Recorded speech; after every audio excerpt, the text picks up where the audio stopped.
All right, let's see if we sound like a robot today. We do not sound like a robot today, so you know what that means. Hello, janitors and beautiful beings with web by Buzz. Actors back with another live stream. How's it going, everybody? Hello, hello. Happy Wednesday. Yes, happy Wednesday afternoon, everybody. Hope you guys are having a good hump day, a good midweek check-in to you all. So, how is it going? How is everyone doing out there on the interwebs? I'm having quite a good day, actually. It's been an interesting one. Definitely didn't expect some of the things that were happening today. I mean, what can I say? Yesterday I got better quality drinking water, aka vodka. So I have I'm feeling hydrated. The clouds have started to clear. The rain is stopping outside. I totally forgot that the next episode of Obi-Wan came out today, and I just watched that a little bit ago, and it's good. I can actually say with confidence, episode 5 was good, and I'm like, thank you, God. Some of those other episodes were like kind of good, but then there was like just silly little scruffinesses in it. This one, the scruffiness is like, if there were any, not a big deal, like very, very minor, if any. And so I feel much better about this one. So they finally start to pay off with some of the things that they were playing out. Did it take a little too long to get there? Yes, but it was a good time. It was a good time. Also, oh guys, this absolutely made my day, because I woke up this morning and I was, just going through my routine, and eventually got to my computer, started checking socials and stuff like that, and I was like, why do I have 18 Twitter notifications? I was like, oh, did I get tagged in like another like voiceover thing? Like, is this like an audition thing where I got like mass tagged into something, and I'm just getting like the retweets and the thank yous and the replies and stuff like that? And I'm like, no, it's not that. And I was like, wait, Winwam? Winwam, the Twitter artist? Winwam, the Twitter artist who I posted screenshots of my Undead Warlock to, because they were saying like, I'm gonna pick 4 World of Warcraft or Final Fantasy characters to do artistic sketches of. That Winwam? Wait, what? And I'm like, no way. I got tagged. Whoa! And I checked it out, and sure enough, my Undead Warlock got a sketch done, and it looks so good. So good. I'm so, so good. So it made my day. I was so excited when I saw it. I'm like, oh my God, I finally get a professional sketch done of one of my characters. It was good. Oh man. So I was blown away by it. It is now my Twitter and Discord profile picture, because I'm like, dude, yeah, no, 100% we're using that, at least for a while. I mean, like, what is the point of being a social media personality, Twitch, whatever, if you can't use some of the amazing fucking art that comes out of it? Like, oh my God. Also, just the way it's framed, because there's like a circle in the background, it matches so well with Discord profile pictures. It was perfect. It was so good. So if you want to check that out, it is on my Twitter. I also, and the screenshots that I posted of my character from a couple days back, that got me the selection. So yeah, super excited about that. Definitely check them out. Support at Winwam on Twitter. I believe it's WEENWEM. If you want to check out more of their stuff, because they were very kind, very gracious in doing that sketch for my character, and sending me an actual copy of the picture as well, so that I could, properly use it for things. So that was super kind of them. Thank you very much. And yeah. So it's been good. Today's been good. I've been having a good time. It's like good videos, good music, good water, pleasant little surprises. Oh, it's been a good time. It's been a nice time. So, we're gonna try and keep that rolling into this afternoon's Read Wednesday stream. So, as per the usual, Read Wednesdays are not terribly long streams. Not to say that I wouldn't hang out and chitter chat with people for a while if they so chose to spend their time with me. But I do I do have some auditions I should probably get to at some point, so I should not spend 4+ hours talking on the internet. But that being said, we're gonna get to some webcomics, some more short stories, and we got a visual novel that I picked out last week that I thought looked interesting. It looks like it might be a little bit more mature as far as like the blood and death, but I mean, they can't all be cutesy, so they'll have to be a little bit disturbing. If you know anything about me and the role playing that I do, well, that just sounds wrong. Listen, if you've watched Grey Tales, you know that shit gets real sometimes, and I'm not necessarily averse to it. So yeah, I think that's it, honestly. But I can still see my Discord on my screen here with my new profile picture. I'm like, it's so good. It's so good. And it's so I play my warlock. Like, I've played my warlock for years. Like, first character I made on my account. Maybe the first character I made on my friend's account too when I first was introduced to World of Warcraft. And I've been playing that character for like 13 years, god damn it. Like, that character is almost half my age. Yeah. It's crazy. Maybe they are half my age. Actually, now that I think of it. They're a teenager now, which is crazy to think about. But it's just so cool to be able to have an actual like picture of them. And the picture is in their current transmog, so like now on the guild Discord, I can be like, yeah, it's me. You know it's me because it's my character and it's me and I'm there and it's pretty cool, right?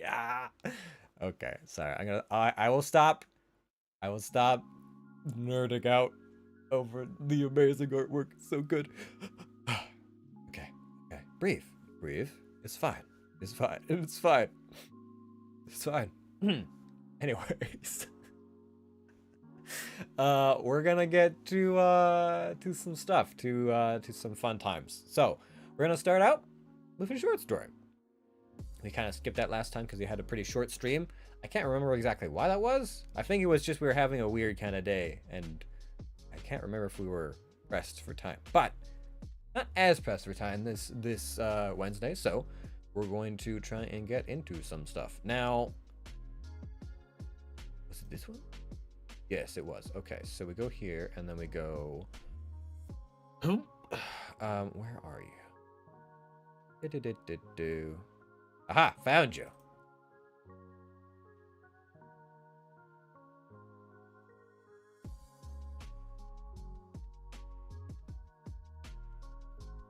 There we go. Aha, okay. Transition over. I just see, how's the audio? Is that bouncing decently well?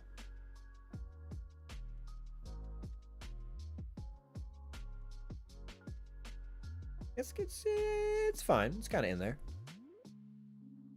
Fingers crossed it's not one of the ones that gets copywritten struck, but if it is, well, it is what it is. It is what it is. Sometimes it just be that way. Why is this here? Like, that doesn't need to be here. Hello? I don't need people to be looking at my nunchucks in the corner. Unless they want to. What's back there? Nunchucks. Alright, fine. The nunchucks get an honorary seat view of things. Alright. So, let's go. Where is it? We're in the corner. Bring this guy out over here. Okay. Now, what to read? What to read? Oh, am I? Oh, my face cam is behind. That won't do. What the hell, man? My face cam's got to be in front of this. How dare you? Wait, my face cam is in front. What the fuck?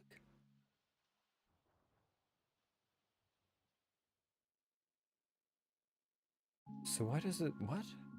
That's so weird. I don't know why my face cam doesn't come up in front when it's supposed to. So strange. Anyways. Maybe it's the green screen that does it. And anyways. You know what? I'll just shuffle myself a little bit more this way. There. Oh, there's still like a weird cutoff. Is it me? I don't know. Whatever. Okay, so. What to read? The night is thick and heavy of clouds when I paint from the front of the house. Yellow, I paint quickly and quietly. I don't want to wake my neighbor up. The brush goes shh against the wall. Oh, I see. Just ask for mercy? Content warning, some violence and gore, something is eating the hostels. It's a tricky section of garden. Oh. Yeah, alright, sure. That sounds interesting. Just Ask for Mercy by L. Madison. Alright. I get the feeling that maybe maybe this chill little tune isn't going to be quite what we're looking for this kind of music. Now, let me bring up my what are these things called again? Audio, my voice mod, my voice whatever, my thing-a-flam. I don't even know. Okay, and then we want some potentially creepy background music. Maybe. We'll suss that out in a moment. Background? Like Lost Souls, maybe? Lost Souls, Possessed, something. Okay. I don't know if we'll need this yet, but if we do, we'll have it. Let's just start with this. And we'll bring it up so it's like maybe like a good, like, yeah, 30 decibels is usually decent. Content warning. Some violence and gore. Something is eating the hostess. It's a tricky section of the garden, shaded and north-facing, but the foliage thrives under my watchful eye. I ensure it grows lush and verdant, and I can only coax it from suckling in this heat, this hot, dry weather. I'm pleased to see the blue-green stone of Ceboldiana flourishing besides the golden variegated undulates leaves. I'm outraged by the pockmarked damage I've discovered and searched for the culprit. Amongst the ovid leaves, there! Snail clings to the underside of a leaf. Sucked close in, non-consensual and greedy kiss. I prise it off, and the shell explodes in my pincer grip. Crushed, much ooze between my fingers, I discard the muck onto the soil with disdain, satisfied that feeders have now become food. A garden must be brutal. Constantly, yeah, I don't think we need quite this intense of a background music. A garden must be brutal, constantly battling soft bodies, grubs, mandible-fanged pests, plagues of aphids, and creeping insidious blight, all in order to protect the precious shoots and trembling new leaves. You must also have a hard, calculated heart to destroy what was previously nurtured, cutting back and curbing life when the time comes, sacrificing what was once so carefully created. I, the gardener, am like God. Through me nature flows, giving vigor to the strong and enabling the weak and damaged to pass. Inside the house, the landline telephone clamors, taking 7 rings for Miss Nolan to stir from her armchair, doze and mobilize her arthritic joints to answer it. Crouched here beneath the open kitchen window, I am perfectly placed to eavesdrop what she says. Hello, this is Miriam. Oh, I'm well, as can be expected, and you? Yes, a very hot spell. The garden's very thirsty. Oh, really? You're too kind. Honestly, it's too much. It's an absolute honor. I can't quite take it all in. Trevor would have been so pleased, so very, very pleased. Thank you ever so much. It's all such a surprise. I certainly will. And you too. Cheerio. The telephone pings as it was replaced in its cradle, and I sense Mrs. Nolan shuffling along the back door to find me. I muse over the emotional wobble I overheard in her voice. She's been prone to tears since Mr. Nolan's unfortunate accident, and numerous well-meaning villagers have phoned to offer comfort. But this call was a curious one, and I'm keen to be enlightened. Mercy, are you there? Right over here, Miss Nolan. I sound as sweet as maple syrup. Miss Nolan emerges from the side of the house, blinking in the bright sunshine, taking a moment to locate me by the shadowy border.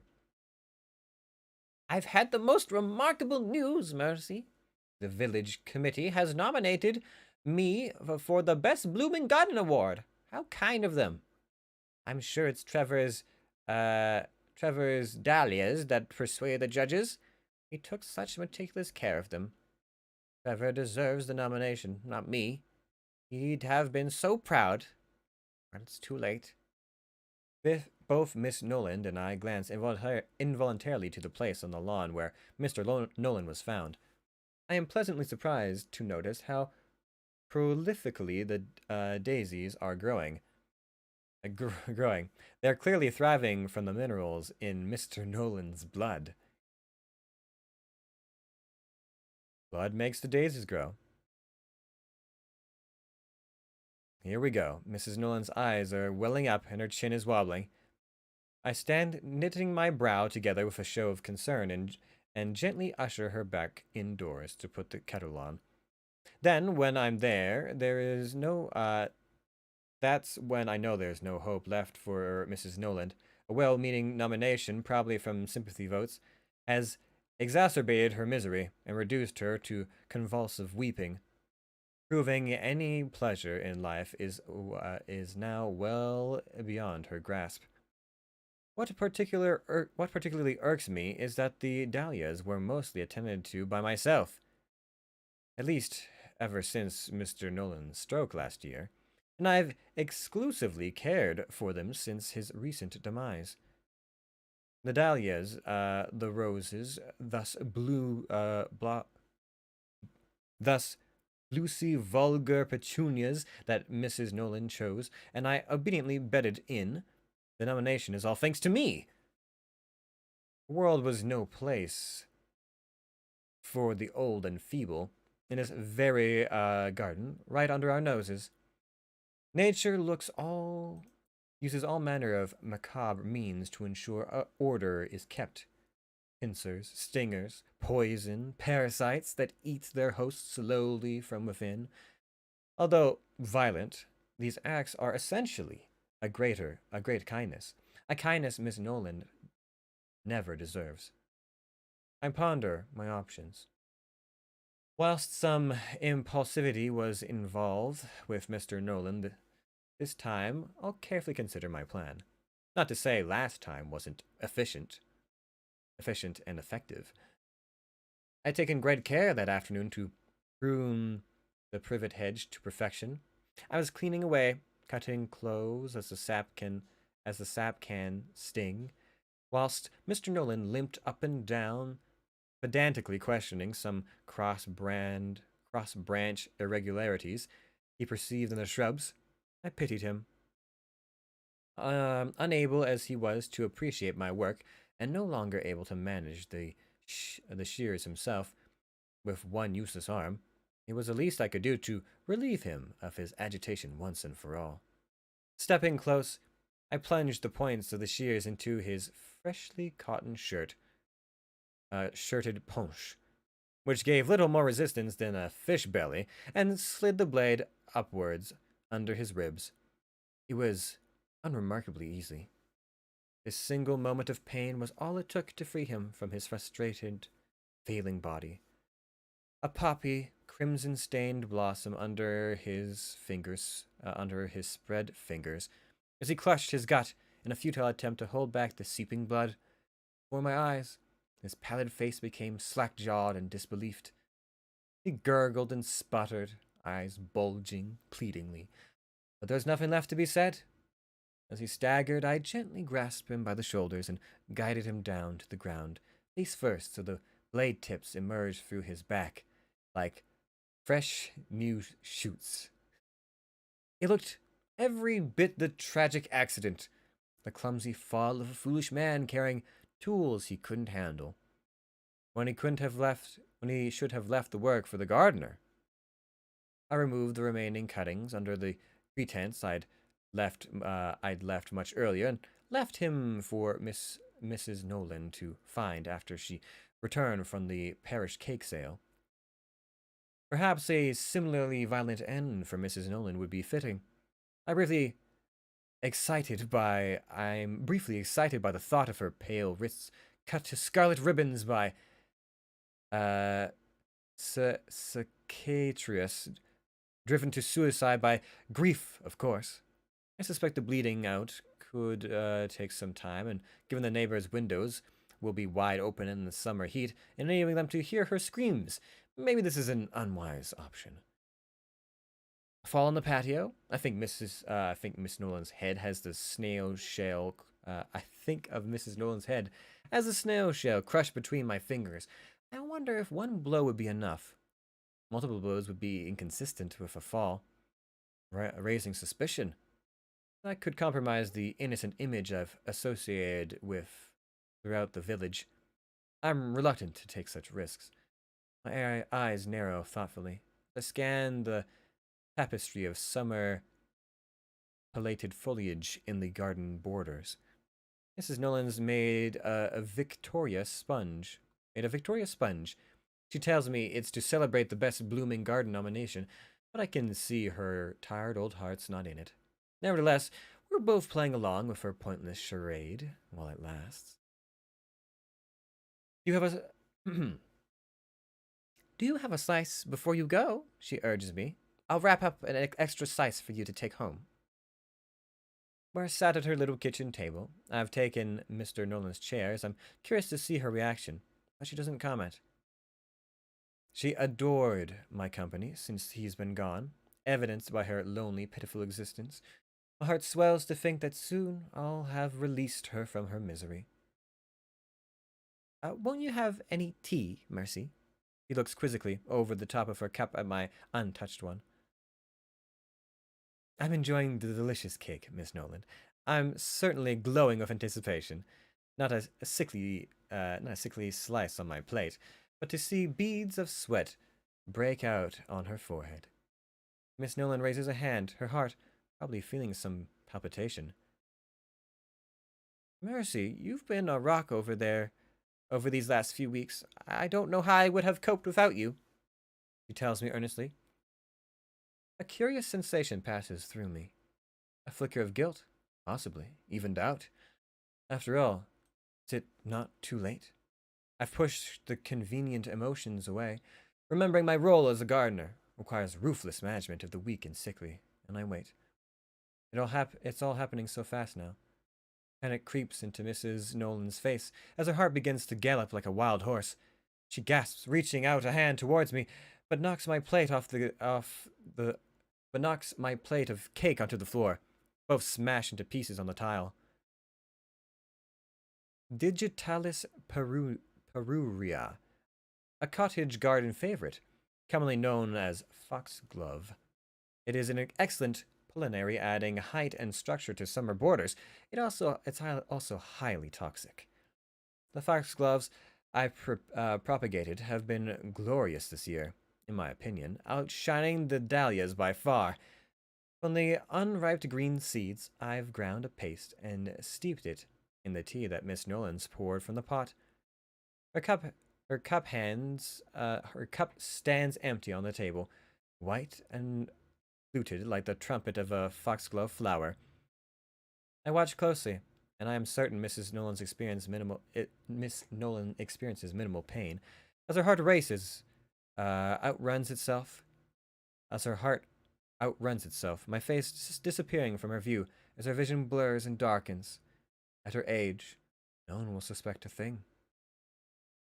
The village shop door tingles as I enter, and I wait patiently while Janet serves a child buying sweets from one of the large jars on the shelf. I smile indulgently as the youngster who glances uneasily at me takes a wary, wide step around me as he leaves. How strange that children often sense their vulnerability better than the adult counterparts. Mercy, how are you bearing up? Janet is the picture of a kind concern. Such a blow to hear about Miriam. I heard you were there when she took poorly. It was terrible, I murmur, eyes downcast. Never truly recovered from Mr. Nolan in such a state. It was a shock, wasn't it? A broken heart. Maybe it's all for the best, Janet shuddered, before her bright demeanor returns. What can I help you with? Could I pop a note in the window, please, to let people know I'm available for work? With Janet's permission, I take out from my bag the card I've carefully written my number on and slide it into one of the plastic sleeves hanging in the shop window. It places alongside local business cards and adverts for piano tuning and babysitting. In my neat, orderly cursive, I've written my number and a friendly message. I'm confident there will be a good response, especially as the Best Blooming Garden Award is still up for grabs. Does your garden need some love and care? Call now for experienced help. Just ask for mercy. Ooh boy. it's a little dark, but kind of fun. Kind of fun. All right, let's hip hop a hoopa hoobly. Oh, I don't know if anything sensitive will pop up here once I actually click on the thing, because there might be login information. Let's see here. This one? This one. Yes, there we go.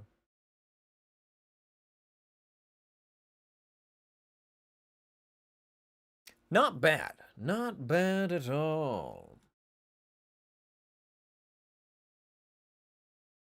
At first I was like, wait, is the gore and the murder and stuff just like all things to do with gardening?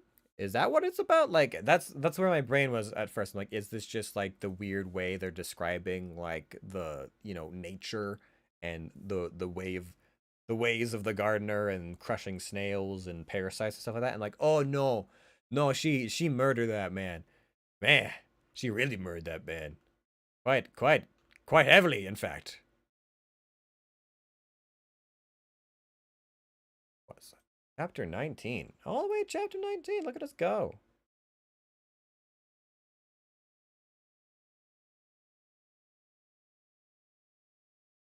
Okay. I think we're ready. It's been a while. It's been a while since we read our manga or comic.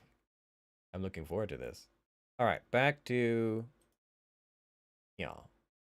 And I think it got dark outside a little bit, so I'm just gonna turn on my light.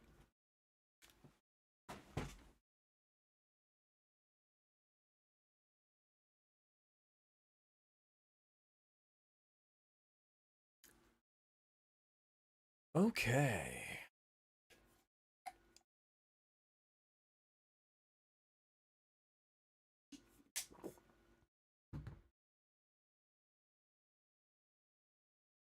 I always find that the short stories are a great like warm up to things. Very low stress, very low key. Okay. Do I have any like general background ambience or like even if it's just like street or something? Hmm. Might be a little bit too busy.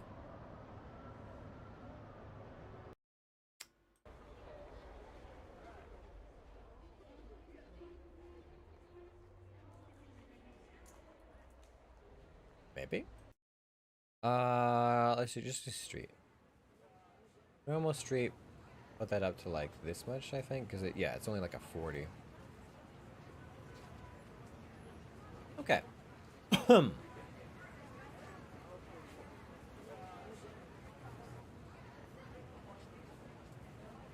Construction building. Full of scaffolding.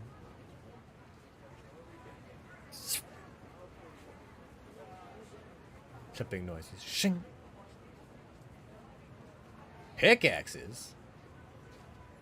Can they get minerals? Let us go.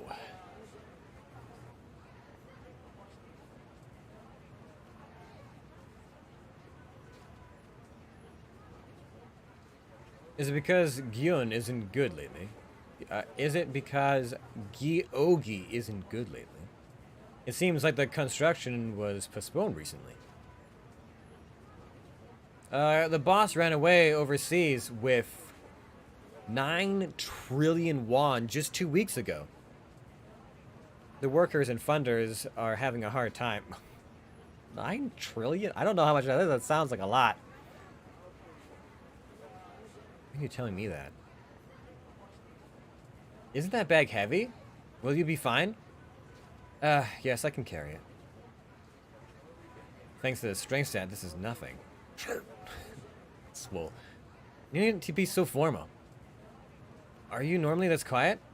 I think it's just you who's talking a bit too much. Did I bother you by talking too much? People never really took notice of me. Being a hunter is my hobby. Conglomerate. So galvanized by this.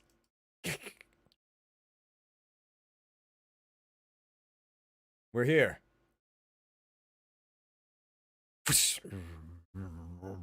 Wow. This is pretty unusual. The entrance is pretty big. Are you sure this is a C-class gate? It's a bit big. Are you saying the guild is untrustworthy? I've seen people go in and out plenty of times. The gate looks a bit too big, but it should be fine, right? Is this your first time? The gate's size isn't that important. The importance is the magical energy flowing from within. The guild determines the amount and quality of the energy and gives it an A rank, or gives it a rank. A large gate takes care of gates. A large guild takes care of gates above B rank, and C ranks and lower aren't that dangerous. Although that's the case. It's my first time at a C rank gate. I'm heading in first. Everyone, follow me. Shink. Yes. Huh. Normally, a D and an E rank like me don't make much money, so they barely can scrape together weapons and can't even consider shields. Why does a D rank have such good equipment? Let's go! Okay, but let's not walk inside. Let's not walk in side by side. Looks like this personal force makes a decent amount of money. Everyone is equipped well. It's pretty different from the D and E rank dungeons I've been in so far.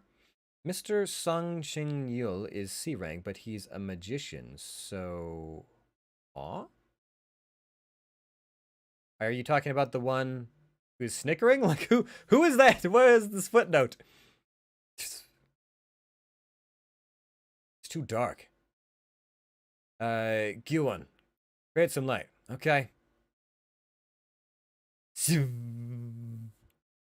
What is this? Why are there no monsters? Because you're inside the monster. Weird. There are no lights as well. It's normal for dungeons to have a few luminous stones. And these dungeons, are there dungeons with no monsters? Shh.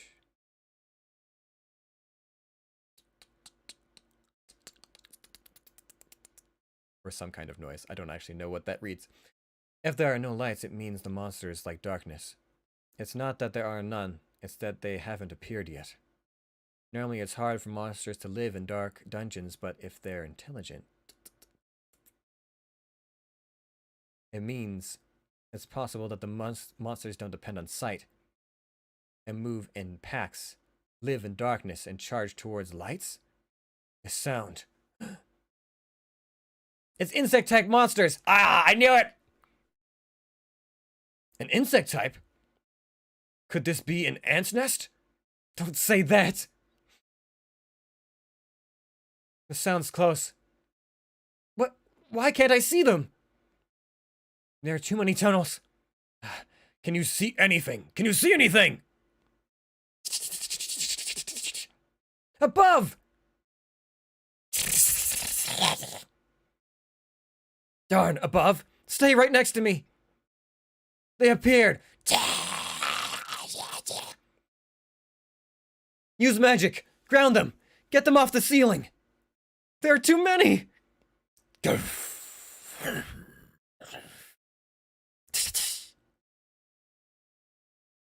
Over here. Ah, he used taunt, didn't he? Yes. This way, insects. Damage dealers, do something. Sea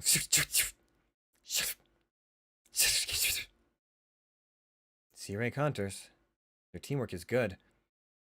If it's this much, they can create a force with no healers. Shinsuck.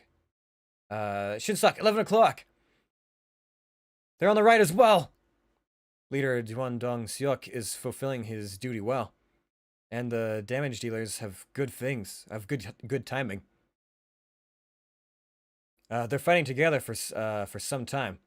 Junti, Sun Ming, Gyunwan, you guys take care of the right. Yes, sir. Is it because they're always create a squad with no healers? They're a bit rough. Yo Shin Ho is equipped with good equipment is good, so his lack of skills and experience are cancelled out. Yeah, everyone's doing well, but this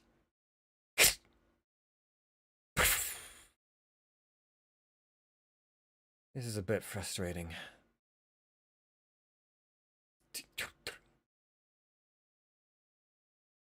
Are we heading back? Are we heading back after cleaning out the entrance? This should take a while, so don't exert yourselves too much and control your pace. Yes. Take all the magic crystals. We're splitting them among 9. This is my favorite part. You saved us before. Mine too. Did you know the monsters were coming from above?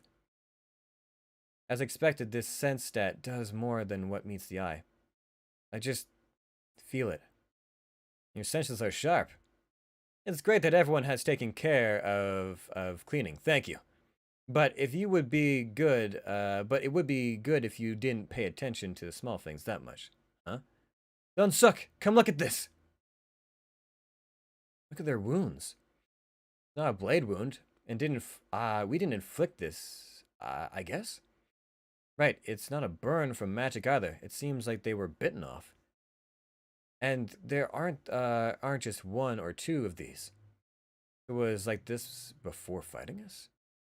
Are the monsters having a territorial feud amongst themselves? That means there's a monster stronger than these guys. A boss, or...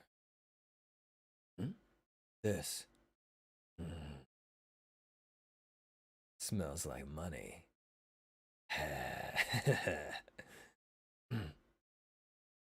Jinho.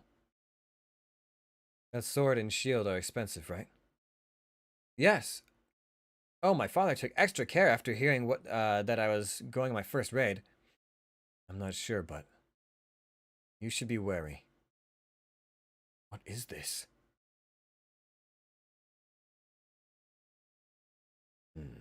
This bad feeling. It's 'cause they're mercenaries and they're out for themselves. And they're clearly doing this cheapo thing. So, you know. Sort of expensive, right? Yeah, first raid. I'm not sure. You should be wary. What is this? This feeling. A dungeon's size varies, but not according to rank. Depending on the circumstance, there are times when it takes weeks to analyze the interior, or times when it only takes a few hours to get to the boss room. The dungeon was laid out like a maze, so there weren't many fights, but it took a while to move around. My job was baggage carrier.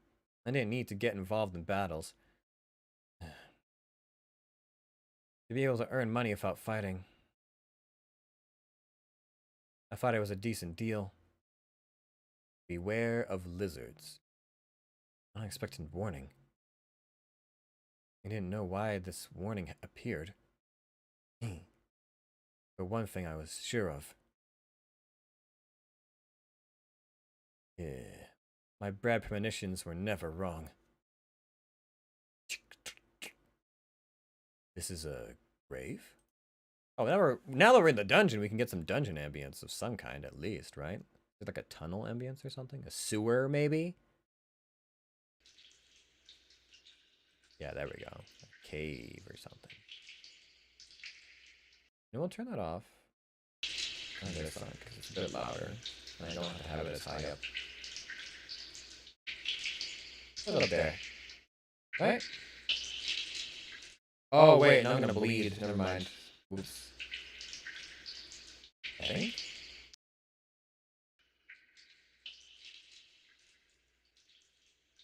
You know what, it's fine. We'll do it this way. We'll do it this way, just so we don't have bleeding audio. Don't want the bleeding audio. That's never a good sign.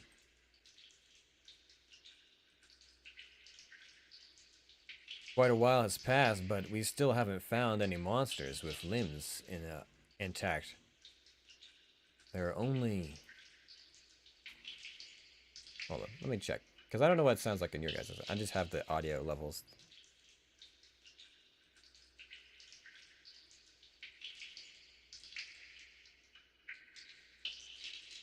It's okay. Probably have it a little bit further down. Like a 40 is probably acceptable as a good background. The corpses and dying monsters since a while ago. But there should be a boss, right? If there's no boss, the gate wouldn't be open. Wait. Ugh. Gun 1, illuminate that area.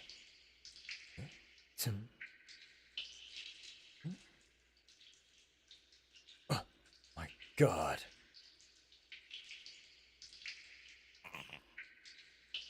Oh, it's a spider boss.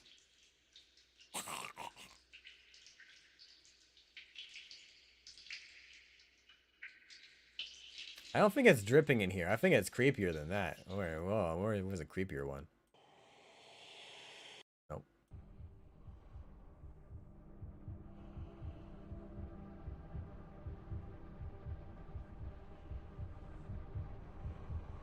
Yeah, seems about right. It's the boss room.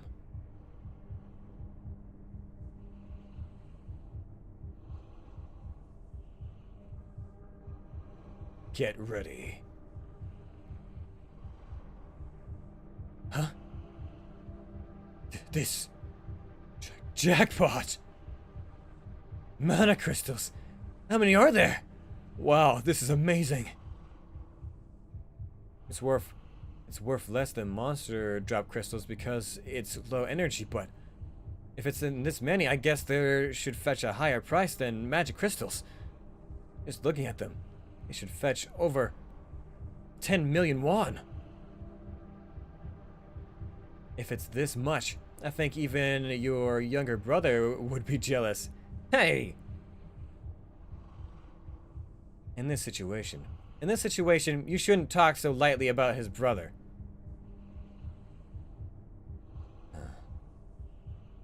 Yun Dong Su. Look at this. You're not always correct. Ignoring me just because you obtained a high rank, and even ditching your country for America just because of money.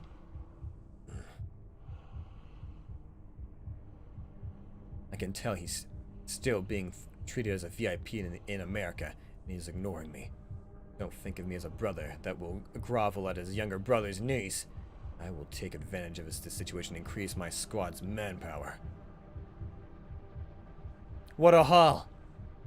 Even after dividing it, it's 1,000,000 won each?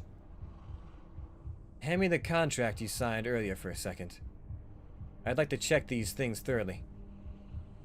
Sir, I have something to ask you quickly.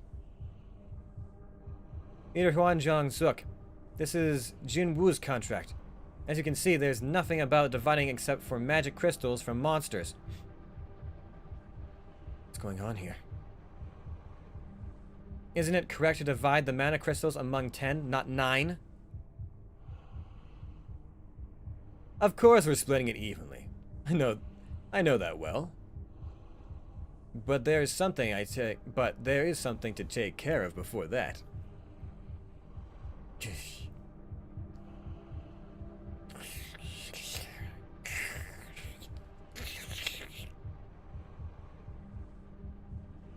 That's just been sitting there watching them the whole time? Oh, that's creepy.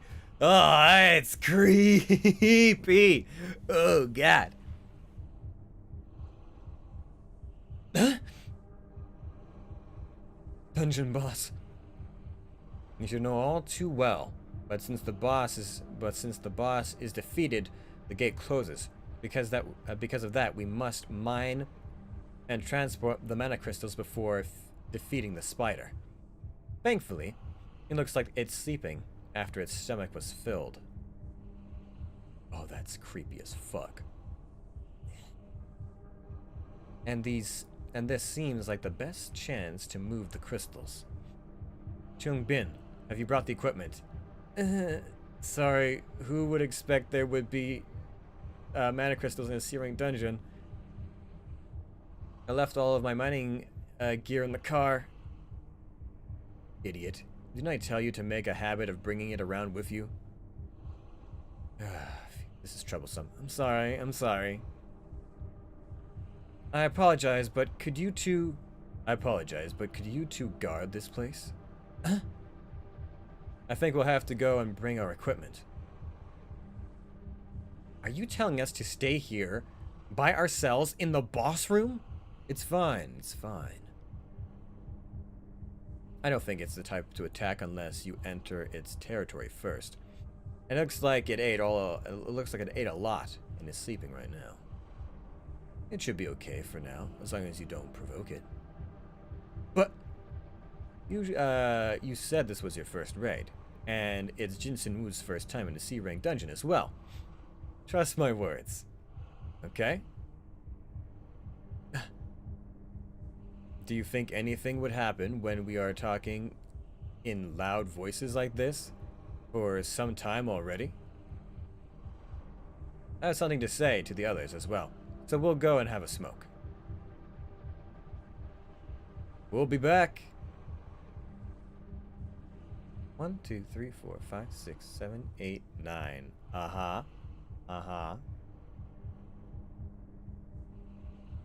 By regulation, C-rank gates must be entered by at least 10 people.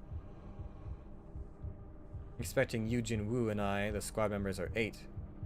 Wait, did I miscount? I'm pretty sure I counted correct. Is that not a head? 1, 2, 3, 4, 5, 6, 7, 8, 9. I could have sworn... Maybe that's just a hole or a shadow next to his shoulder there, but it looks like hair to me. Alright, fine. 8.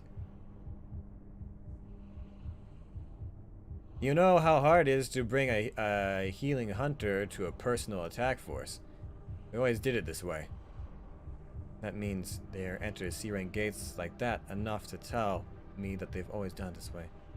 Yun Huan. Of course, there would be no need to fill up 2 empty spots.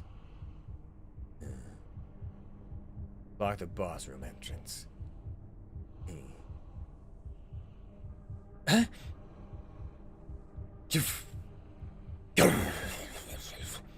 Huh? Huh? Those bastards. Are the lizards. Wait, this is about to get interesting. I think we might have to turn on our boss music here in a second.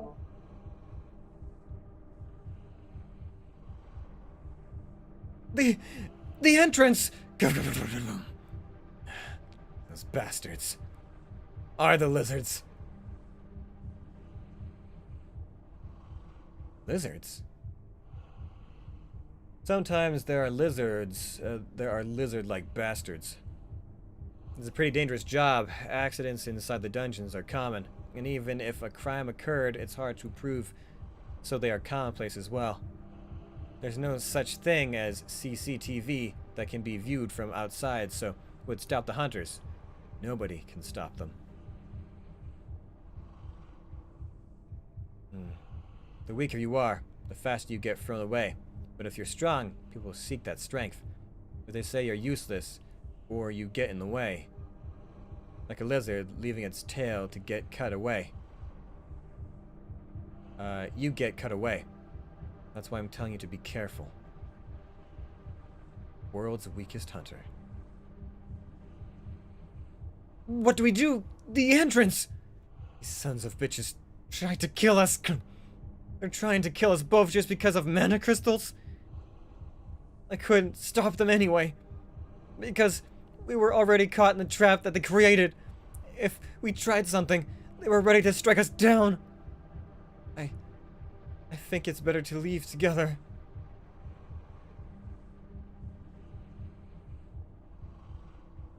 It's great that everyone has taken care of cleaning.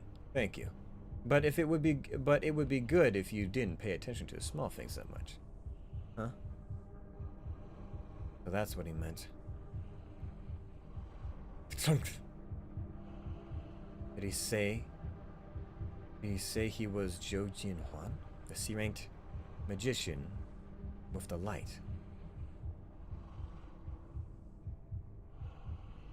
You blocked it off pretty well. Getting out isn't a big problem, but the thing that woke due to the blast, that's a problem.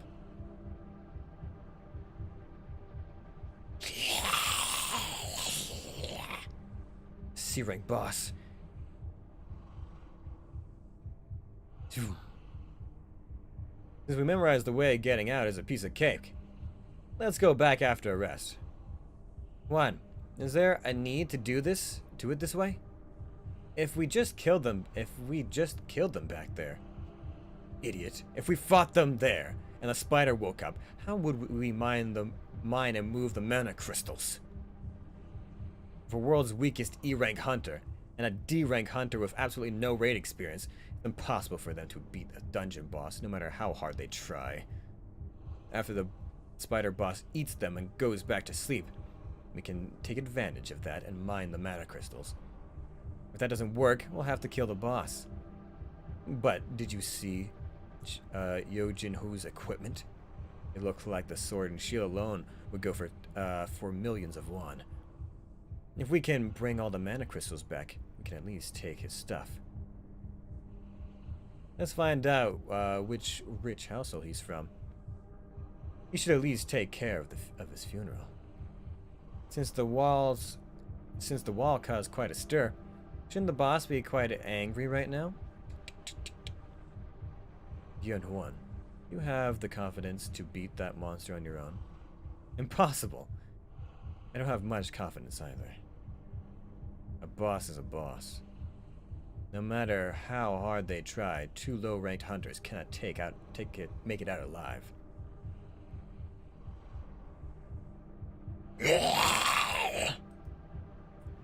Get behind me. I'll think of something. And now we turn on boss music, methinks. I think it's about that time. Oh god, where is the boss music? Which one was I using for this?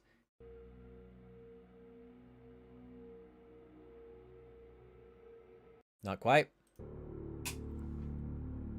Nope.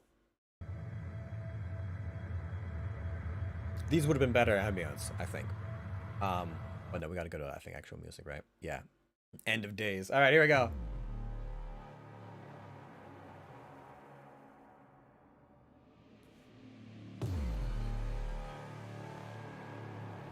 Many eyes. Hideous mouth. Enormous size. Long legs. Its strength is on another level. Another level? What idiotic nonsense. Shinho, stay here. That's mine. Well, wait, Hyun! What are you doing? Going to do? Kill it. You're going to kill that thing? He's crazy. If you plan to beat a C-rank boss on your own, it's impossible unless you're the elite B or C rank. Then how are you going to... Just think of a way to escape instead. That's right. Even after reawakening, I'm still weak. Though, I wonder why.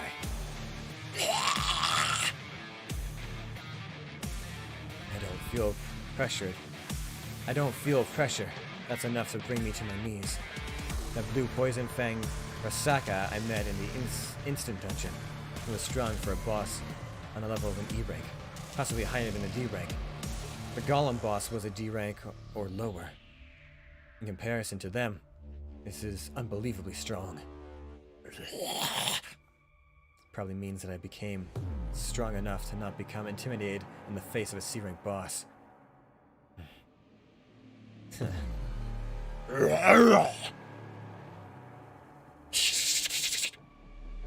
My current level is 18.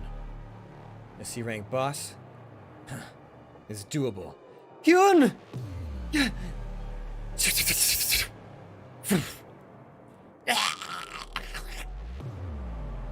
My attack worked? My second fang is a pretty good weapon, isn't it? The reason a hunter is called a hunter. The real hunt begins now.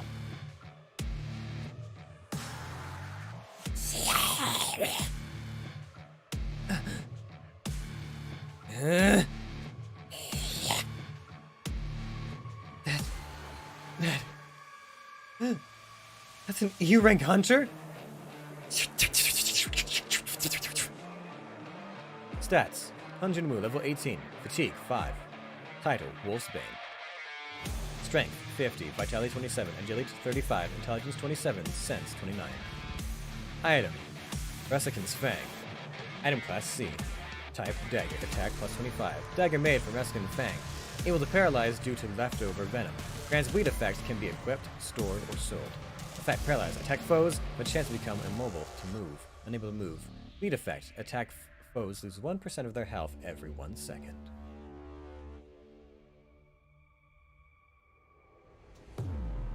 I think we're gonna finish this boss fight. That's an E-rank hunter?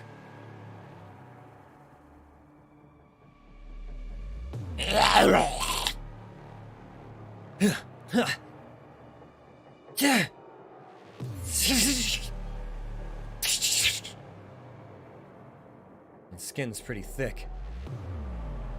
If I want to damage with the dagger, I have to dig in as deep as possible.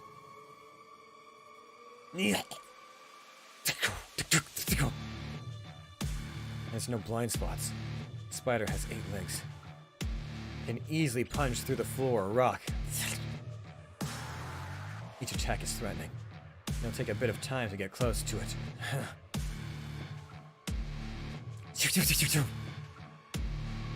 What is this person? An E-rank hunter? No, there's no way.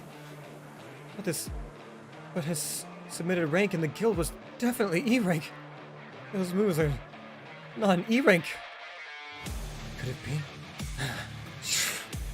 False ranker? Among hunters, there are sometimes those who can control the presence of their magic power. If they want, they can lower their rank in evaluation. Hunters who conceal their presence of their power on purpose to get a lower rank are usually called false rankers. The problem is, false rankers are usually psychopaths who kill as their hobby.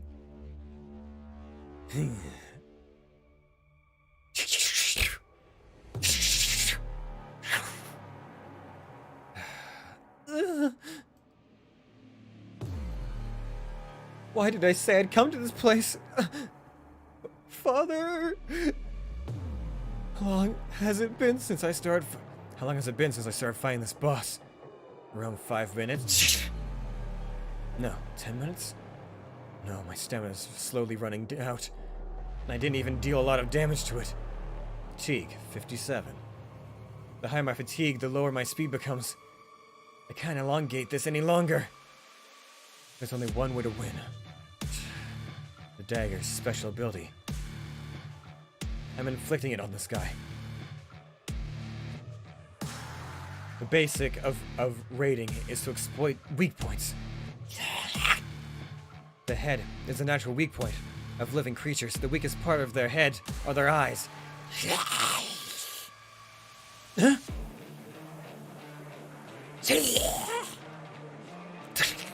Acid? This guy has a hidden trump card? My time will run out if this goes on. Can't play around a single bit against this guy. And faster. I have to close the distance and move even faster than just now. A bit faster. Activate. Sprint. Skill Sprint has activated. Your movement speed is increased by 30%.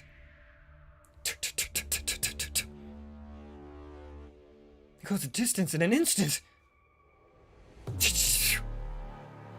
Effect. Paralyze is activated. The enemy resistance was too high. The effect was cancelled. I want to finish this as fast as possible, but I can't get a critical hit. Fatigue 61. A bit faster. A bit more. He's fast. But his stamina will run out if he continues this pace. What will he do?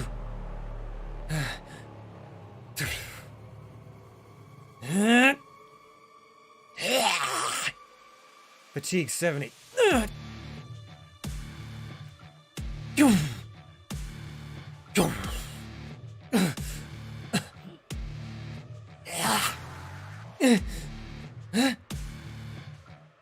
Quest directive.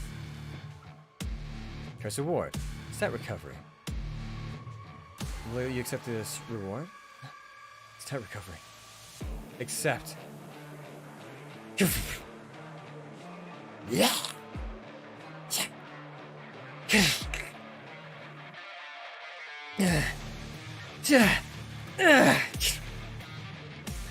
Effect. Paralyze is activated. Bleed has activated. Paralyze is activated. Their foe will lose 1% health every second.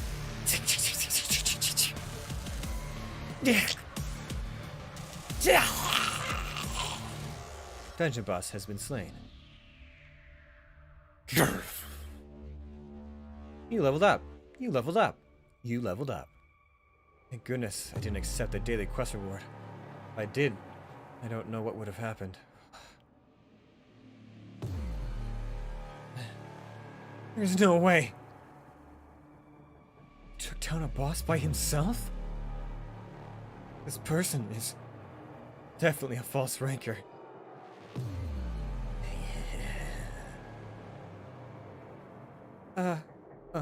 Sir? Oh my god. Background. Let's change back to, this one maybe?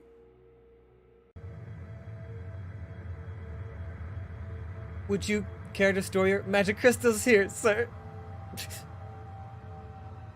Sir? Sir, you're thirsty, right? Please, have this water.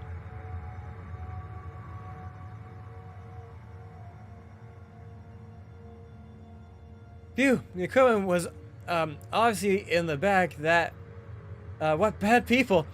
I will bind the mana crystals now that we're here. Why? Why is he like this? Well, I guess I'm the savior of his life in his perspective.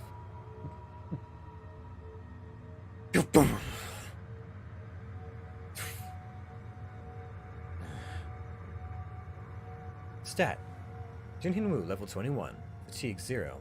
HP 2600. MP 39. Strength 53. Vitality 30. Agility 38. Intelligence. Sense.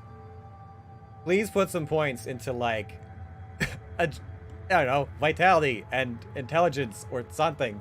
Jinwoo, stop being a fucking beefcake and get yourself some survival skills. God dang it. Hold on, wait. Come back. There we go. Good? Yes. Okay, good.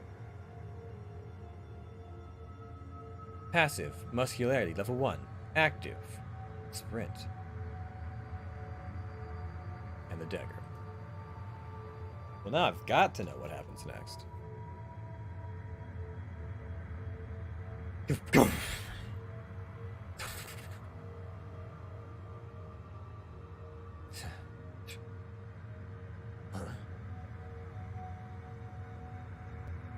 What? Those guys are still alive? The boss is dead?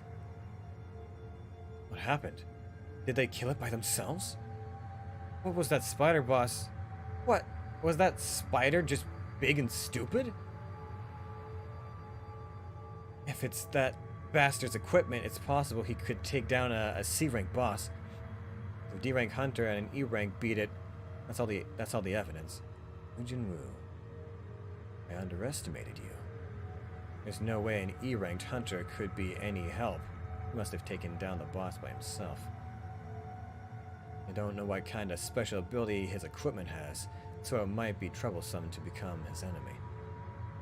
Come on, what do we do now? Of course we have to win over him. Yo, Jinwoo!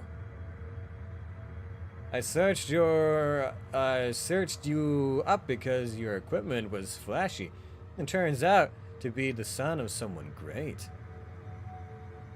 Yojin Architecture, Chairman Yo Myung-han. Your father, right?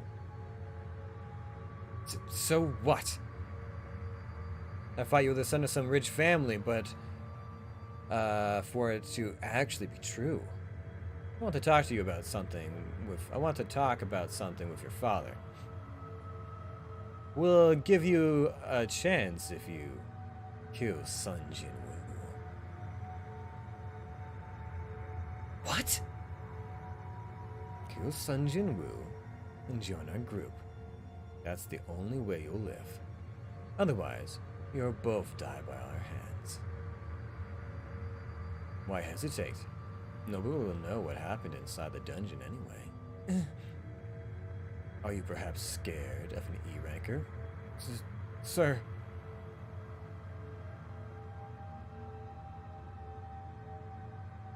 It's okay. What foolish thoughts. It's a given that I'll be betrayed because I'm weak.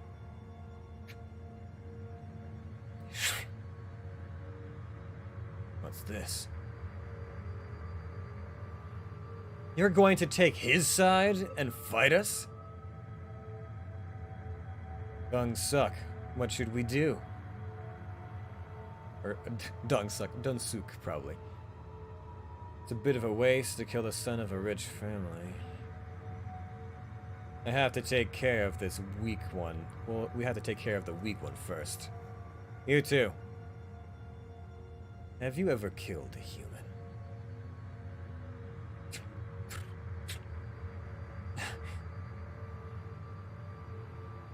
Emergency. A quest has been issued. Oh. Emergency quest. Kill the enemies. There are entities nearby that intend to murder the player. Slay them and ensure your safety. If the quest is not completed, a penalty will be issued as a result. Require enemy required to be killed. 8. What is this? System suddenly. Emergency quest. Kill the enemies. Slay them and ensure your safety. If this quest is not completed, your heart will stop. Enemy requires to be killed. 8.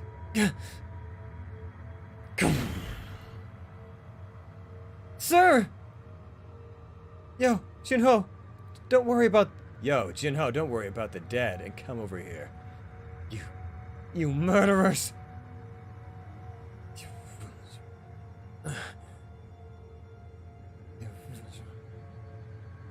Why?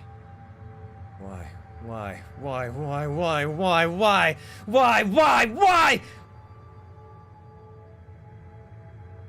did I forget that? This place. Focus on survival of the fittest more than anything else. Yes. My thinking was wrong until now. The many times I entered dungeons. I stepped past my limits. Healed, sorry, and entered a dungeon again. I always mistook this place for a safe one. Enemy. The system is forcing me to murder. Complete or your heart will stop. Threat. Kill if you don't want to be killed. Wouldn't it be awkward if I died? This isn't a coincidence nor goodwill. This is what the system needs. A strong Sun Jinwoo. HP 1,360 out of 2,600. It's not going to make me strong. Huh? Guy is alive? I saw that it wanted me to be strong.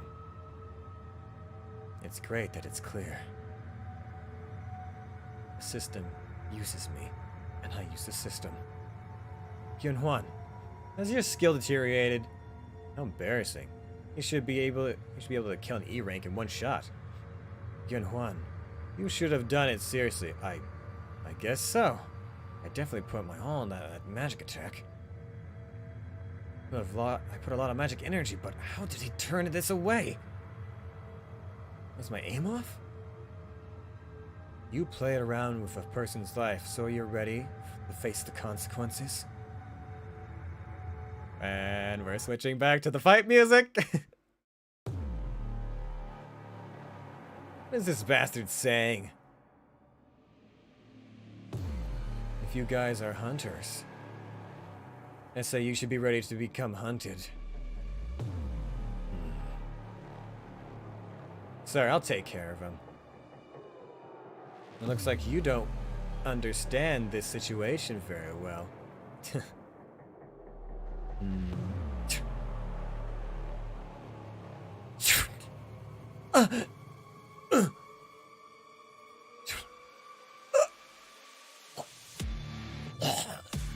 One. Enemies required to kill. 7. 1 enemy killed. Juntai! What? That bastard! When did he get a knife? No matter how ungeared Juntai was, he's still a D rank. How did an E rank? 3 points remaining. Oh my god, I like this. This is good. I like it when it turns dark. I want to see a shield hero in a way. 1. Enemies required to kill. 7. Juntai, what? The bastard!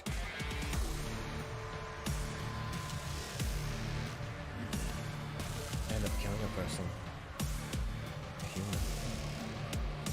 Although I can say that the system ordered me, it doesn't change the fact that I killed someone. If I don't kill, I will be killed. I can't run away anymore. If only the strong will survives. Yo, Sun, you eat yet? Engine behind us, okay? Haha, okay.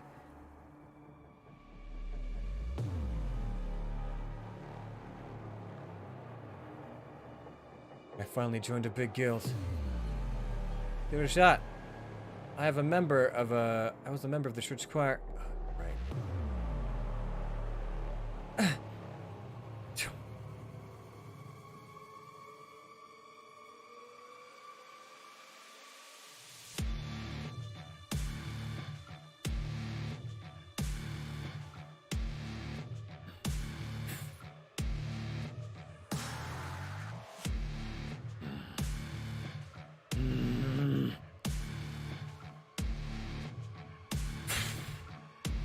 I don't know what he just did, but don't let your guard down. Gyun Huan, give her another one of your blows. You're annoying. Your magic is annoying.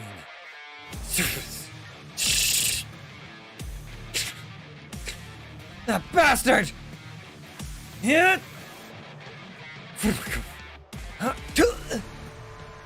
Yeah.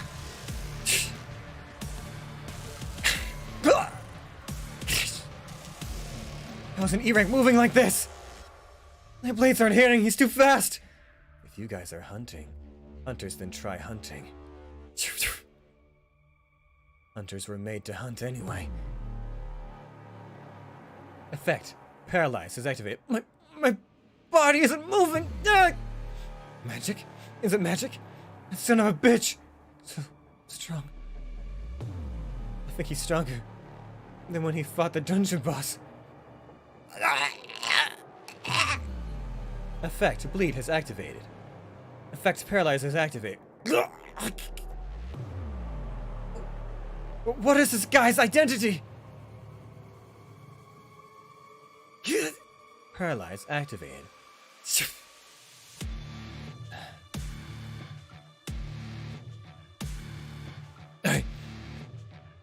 In a flash, all our members. You bastard. You were hiding your skills? What? What did you... What is it? What? Ugh, man. Was it you who dispatched the dungeon boss? Enemies required to kill 1. I didn't expect all my members to be defeated. I'll show you that not all C rankers are on the same level in power! No matter how much of a monster he is, there's no way he won't be tired after fighting a dungeon boss and 7 hunters. You can't break my defense by swinging at Jagger with an exhausted body. A hunter specializing in agility and dexterity. He should have skills that can pierce an empowered skill. He will be destroyed the moment he hits me. Oh, he's all muscle. Leader, Hyun Dong Shun. You're strong. But there's one thing you don't know.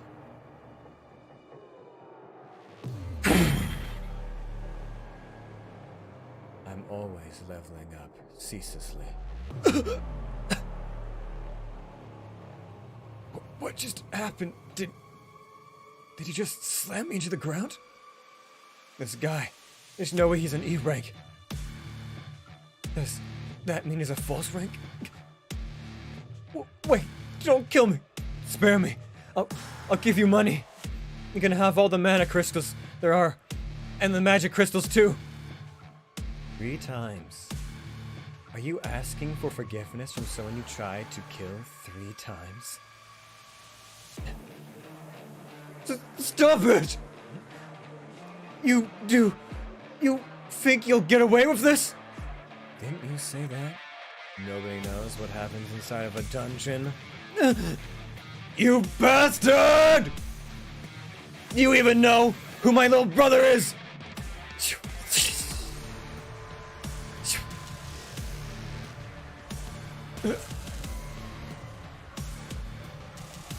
My clothes became a mess again. The size isn't matching anymore. So I guess I'll have to buy new clothes.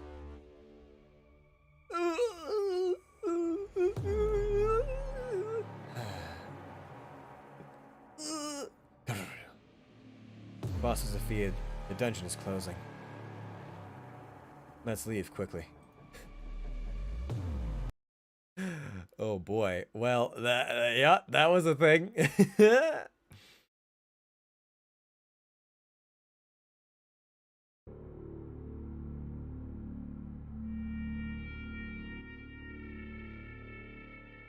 Let's leave quickly. Quest reward. Emergency. Kill the enemies. Completion condition have all been met. Will you accept the reward? Quest reward. Choose your reward. You may choose from the following. Stat recovery. Experience points plus 10. Skill. Bloodlust. Ooh, will you accept? Active skill. Bloodlust. 100 mana. Using a strong energy, the selected target is put in a state of fear for 1 minute. Several targets can be selected. Affect fear, all stats, -50. Washington, USA. Great morning. What time is it in Korea? I have a bad dream. My eyes are wet?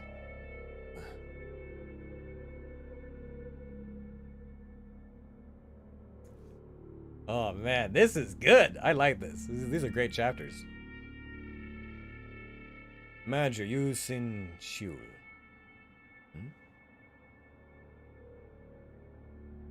What is it? A moment. In this C-rank dungeon, 8 raid people were killed in action. The survivors were a D and an E-rank hunter. Looks like they ran away. Isn't a common occurrence? No, they didn't run. They cleared the dungeon. A D-rank, Yushin Ho's equipment was especially high class, so it's possible that the C-rank boss was defeated by him.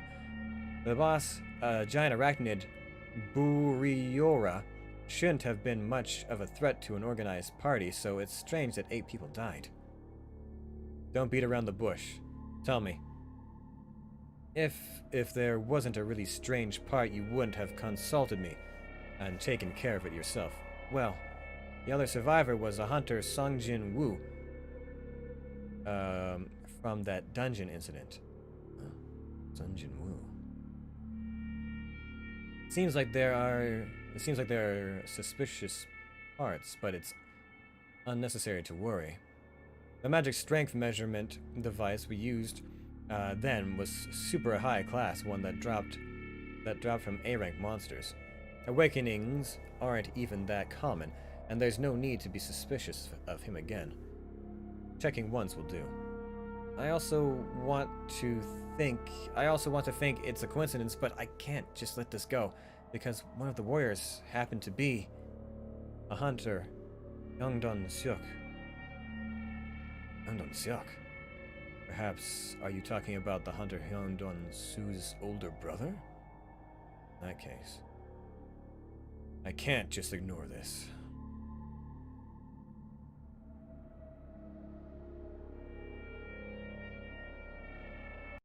And now we go back to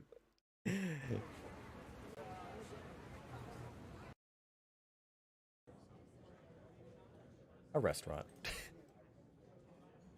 Why chicken wings? Did something good happen?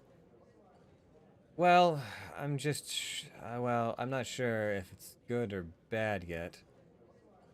Wow, what happened? You're usually so stingy. I want to get drunk, but the feeling isn't coming. Alarm. A harmful substance has been detected. Buff. Cure poison effect is healing you. Because of my special ability that system gave me, even alcohol is being purified. 3, 2, 1. Cure poison has been completed. A reward the system gave me as soon as I woke up after making it through the dungeon disaster. You have completed all the necessary requirements. Courage of the week. Good message. Since there's a lot to take in recently, I just overlooked it. The Fink gave me this as a reward.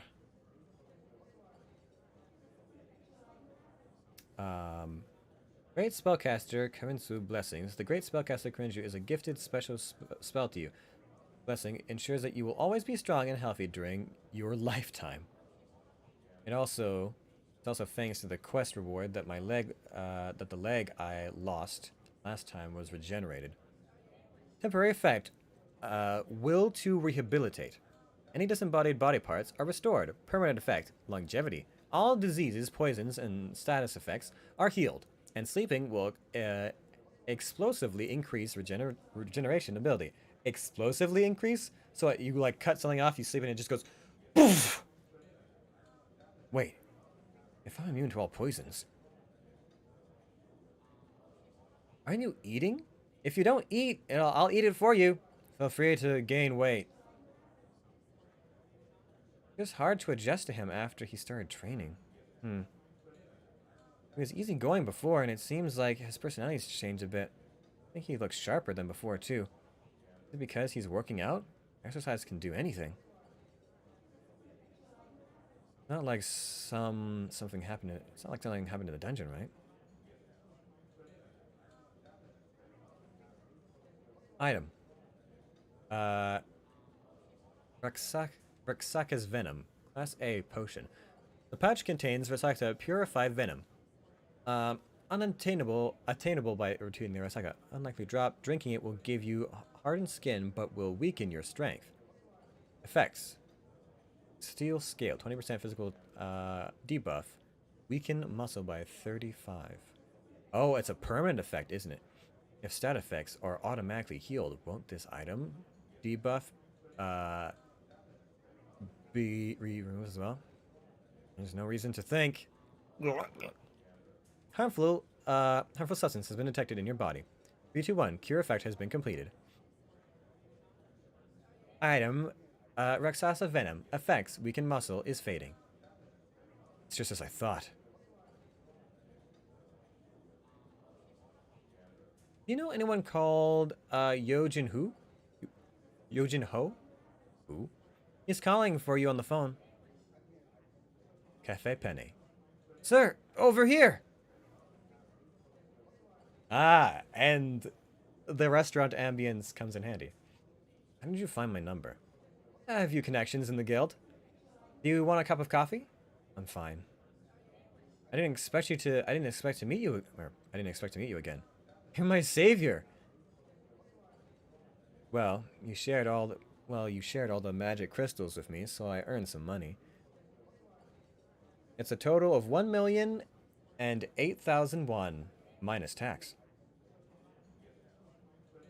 Also, since you kept quiet, there's been no problem so far. Those guys tried to kill us first. We're hunters, so we can't just die easily. It was a fight among hunters. Guy's a false ranker. A maniac that enjoys murdering and killing. Normally, he's not a person I should ever become involved with. So, why did you request to meet me? Sir, I'm actually planning to create a personal attack. Declined. But I didn't even finish my sentence!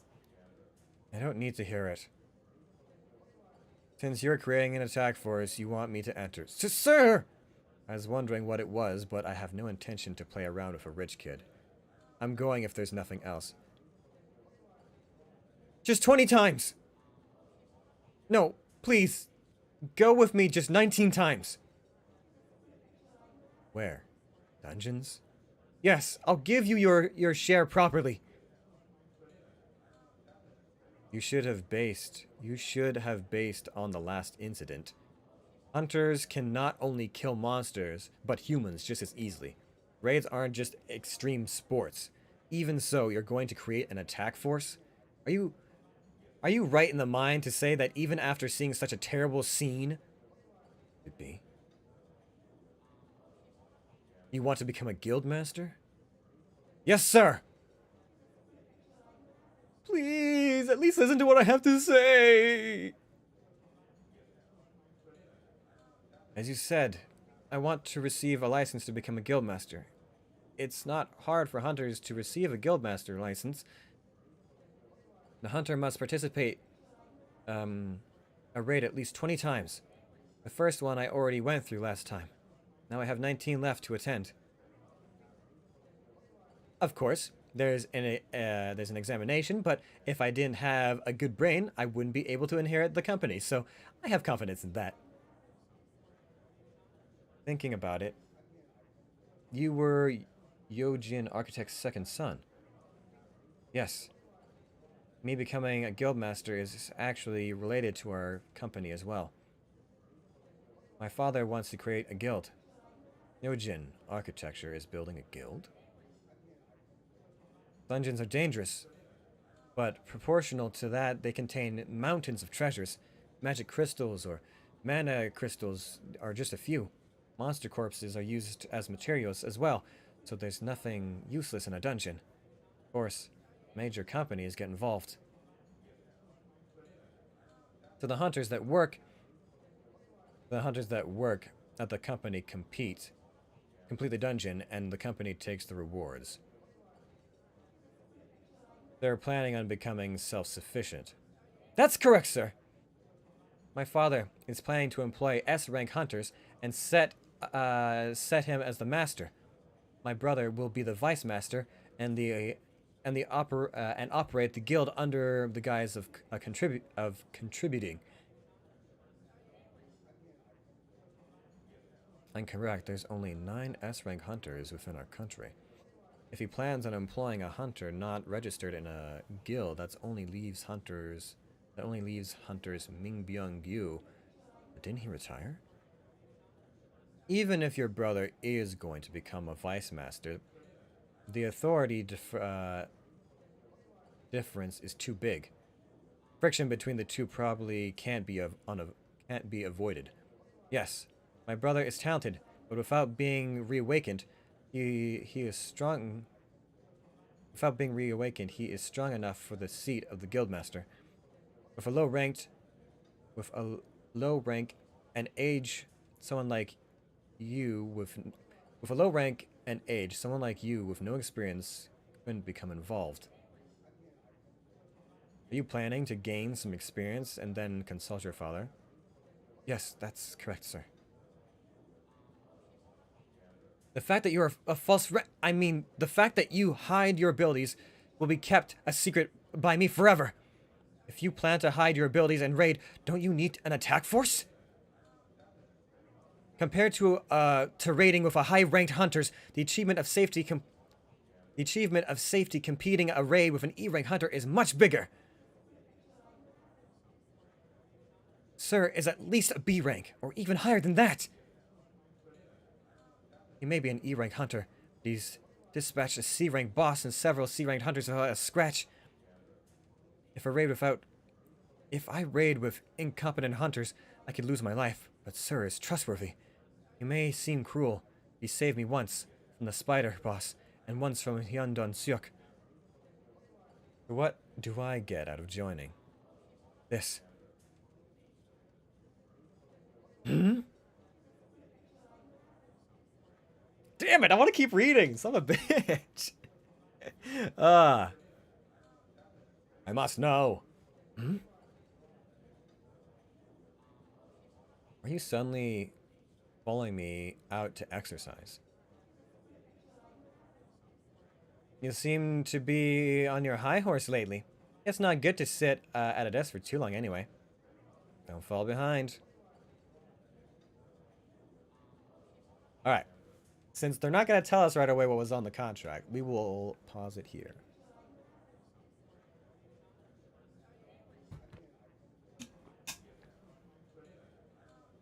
Ugh. Plus all the breath effects make me lightheaded. I forget that all the stuff actually requires air. And when you keep doing it for chapters and chapters, you get a little lightheaded. And then you go to read and you're like, oh, okay, hold on. Let me get some oxygen for a second. Oh. Anyways, we're going to get into our visual novel now, I think. Methinks, it'll be time. It'll be the time to get into the visual novels. So let's get. Also, what is happening here? Stop that. Whatever this is, stop it. Oh, was it trying to? Was it doing weird? It was doing some weird corrections, some like lighting corrections or something. That's weird. Anyways, yeah, we're gonna head into one of our visual now. That man, listen, I do enjoy the solo leveling story a fair bit. A little bit too zoomed in. Is that better? Kinda sorta. Sorta. Anyways. Okay, we can put this away. And we can open up our story. Now, let me see. Do I have everything that oh, aha, right. Yes, I'm gonna have to change the audio over. So we'll close that off. Gotta add the audio in. Mic's going good. Okay. Let's boot up the game.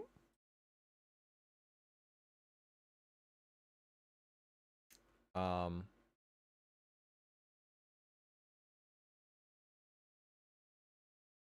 that over. Hopefully it'll pop up on the screen in a second. Yeah, so warning, this visual novel contains death, violent content, animal cruelty, imprisonment, and suicide from all places. So, content warning, everybody. It's not for the faint of heart. I haven't actually played it yet, but there you go. Now let me add this. There it is. Okay, it should be good to go now. Game audio is on. Most excellent. Excelente. Good. Okay. Presented by Fornoki. Fornoki.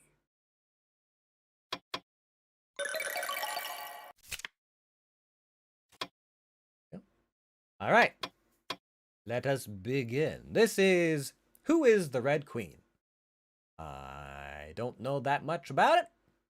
I think it might have an Alice in Wonderland kind of vibe to it, as far as I'm aware, but I'm not actually sure. Oh yes, the Hatter's in the background, so definitely an Alice in Wonderland kind of thing.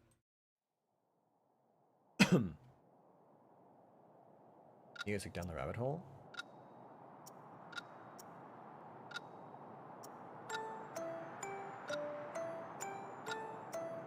I descended through a starry sky. My long blonde hair and red cape flew wildly as I looked to the ground below my blue eyes. We have for buttons here on the side. Hide text, history, autoplay, quick save, save options. Falling, falling, it was falling. Down this rabbit hole with no stars, nor end, I was falling.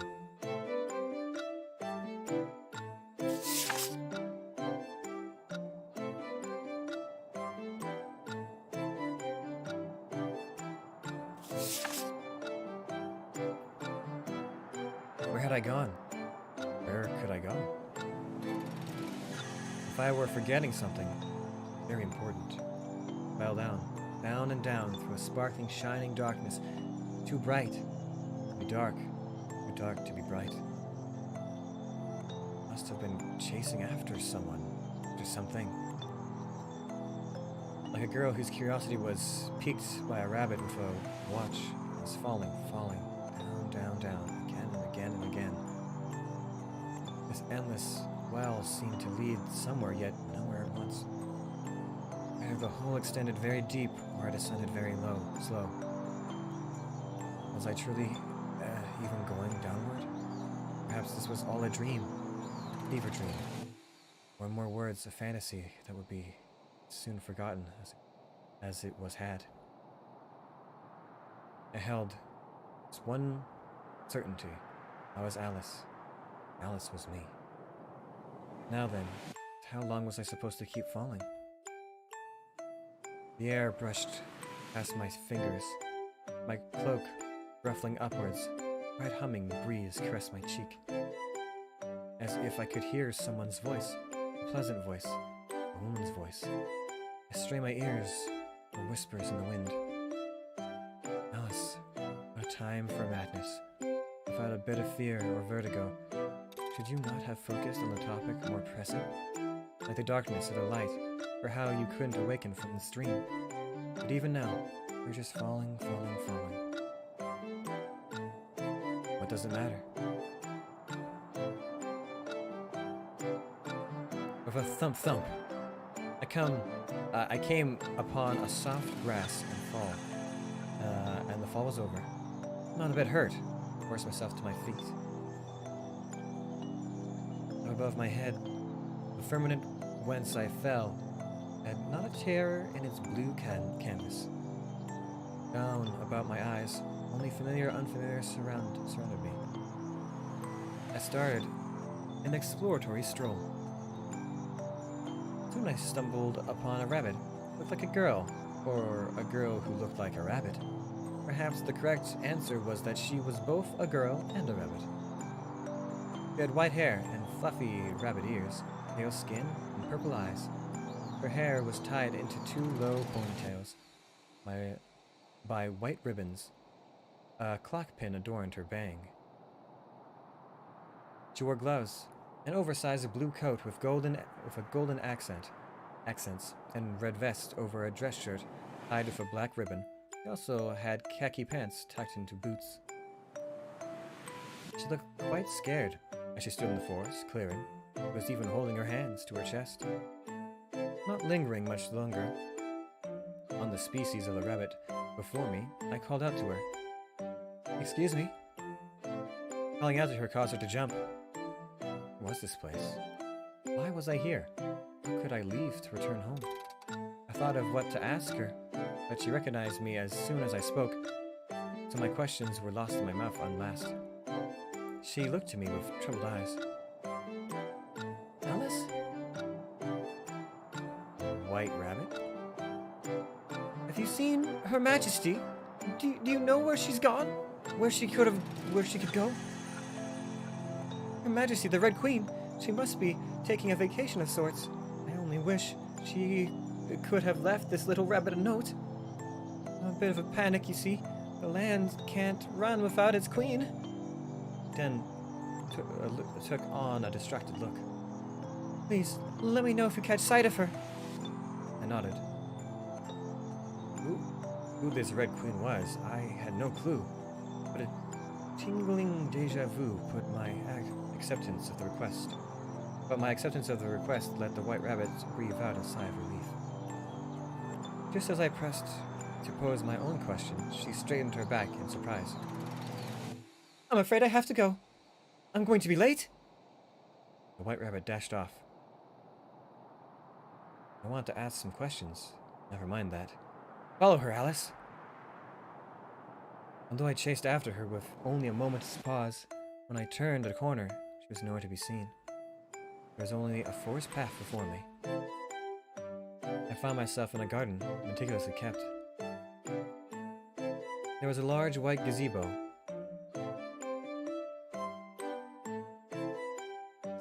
With a large gazebo in the center of a table and chairs for tea. Handing the rabbit, I barely dashed a few paces. I hadn't realized such a place was so close by. Rather, I hadn't realized I had run this far. A conjecture tickled my mind that it would feel that this world I fell into was a magical place, one with paths that pointed to one way but twisted to another. What an explanation much more far-fetched than me just not knowing where I was running. I took a moment to catch my breath. Glancing around, I began walking about the garden. Flowers and greenery all around me, not a person in sight. This place was beautiful. I wanted to meet the person who made it. Not quite a gardening person myself, I still appreciated a pretty place and felt a swelling excitement to explore what sights could be seen. A reminder of reality then dampened my joyful curiosity. I wanted some answers, a way out and back home. As pleasant a dream as dreams were, one had to be able to awaken from them before they turned into nightmares. Whether this was a dream or a reality had still yet to be seen. Step, step. I walked around. Hop, hop. I peered over the bushes. Soon enough, I discovered the heart of the garden. One might sit for tea. I spotted a white-haired girl in the garden. To amend my previous thoughts, wouldn't it be right to say that I'd rather also appreciate a pretty person? Her hair was long and reached her shoulders, her skin pale and her eyes light purple. She was also adorned with a rainbow blue and white dress that was so long it hid her feet. Her expression was quite distant and calm. I noticed bangs, bandages wrapped upon her right hand, which was gently clasped over her left in front of her. Frivolous thoughts flew through my mind as our eyes met. Her gaze seemed to beckon me over, so over I went to speak with her. She opened her mouth to speak. Are you enjoying the garden? The garden is beautiful. The gardener will be happy to hear that from you. However, if you have come here now, you should be searching for something. You should first introduce yourself. We should first introduce ourselves. He gave me a sad smile. I am the White Queen. Just like the rabbit, for reasons unclear to me, I already knew who she was. Here, that should be good as a name. Your Majesty, my name is Alice. She frowned. Don't stand on ceremony, Alice. I'm not someone you need to speak with particularly respectfully. Welcome to my garden in Wonderland. A sad smile returned to her face. Wonderland. Tis the words on my tongue. I can't remember why or how I'm here. Not this garden, but Wonderland. Once again, she frowned. I was falling. I couldn't remember why I was falling. I was simply falling. I fell no more. I'm sure I've forgotten something very important. That pained smile returned. You needn't force yourself to remember. Some things are better left forgotten. Perhaps it was fated for you to come here. Perhaps something is missing that you must find. The world must appear like a place of dreams. You should find the Red Queen. The missing queen whom the White Rabbit mentioned was the Red Queen. Then came a troubled look. I waved for the White Queen to continue. She hesitated to speak of the Red Queen, as if the elusive royal would appear like a ghost behind her as she spoke. I tried to imagine what sort of person the Red Queen was. She will let you return to your own reality. When you meet her, you should be able to find all of the answers you are seeking for. As for where she is, that is for you to discover. Do you dislike her? At first, she pursed her lips as if troubled again. Then came that same somber smile. What a difficult question, Alice. So she's like that. Don't let you judge her yourself. You might learn something new about yourself. Shall I head off to find her now? Her face lit up a bit. Why not stay for some tea? Of course, I'd love to, but it's not quite afternoon tea time yet. She smiled, this time much happier. A later time then. Certainly to have tea outside of tea time wouldn't do.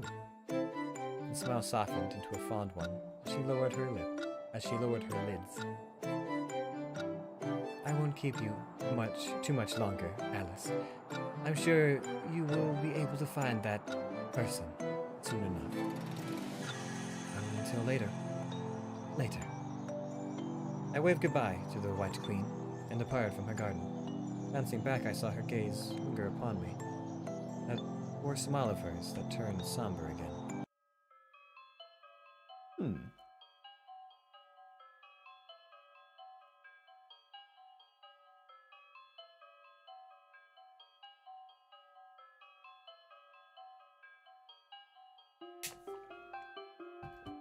When reading, it's important to stay hydrated and breathe. Ooh, 'cause I'm still feeling a little bit lightheaded from earlier. Too many explosion noises. Too many exhalations and quick reading without properly catching my breath. Oh boy.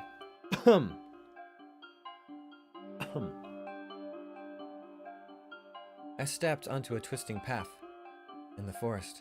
I didn't know which way to go to find the elusive Red Queen. Turning left and right. To find a queen, I thought to seek a castle. However, the rabbit said that the queen was missing. So unless the rabbit had also forgotten something very important, the queen shouldn't have been at the castle. The Red Queen. She seemed like a troubling person. The White Queen's face froze.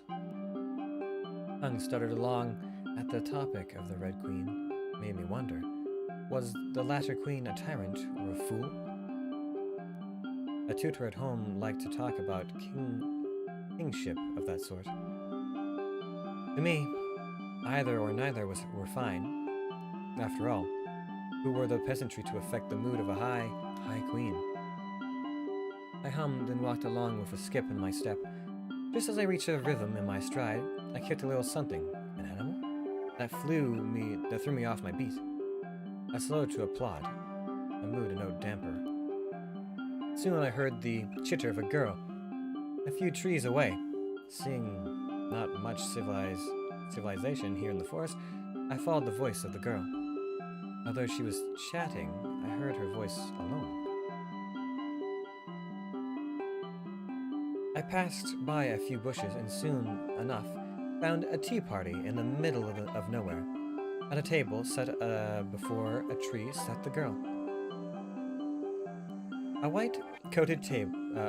white-clothed cloth table was littered with all sorts of tea-time things, from a tower with cookies and cupcakes, and a rubber ducky, and a cake with knives in it.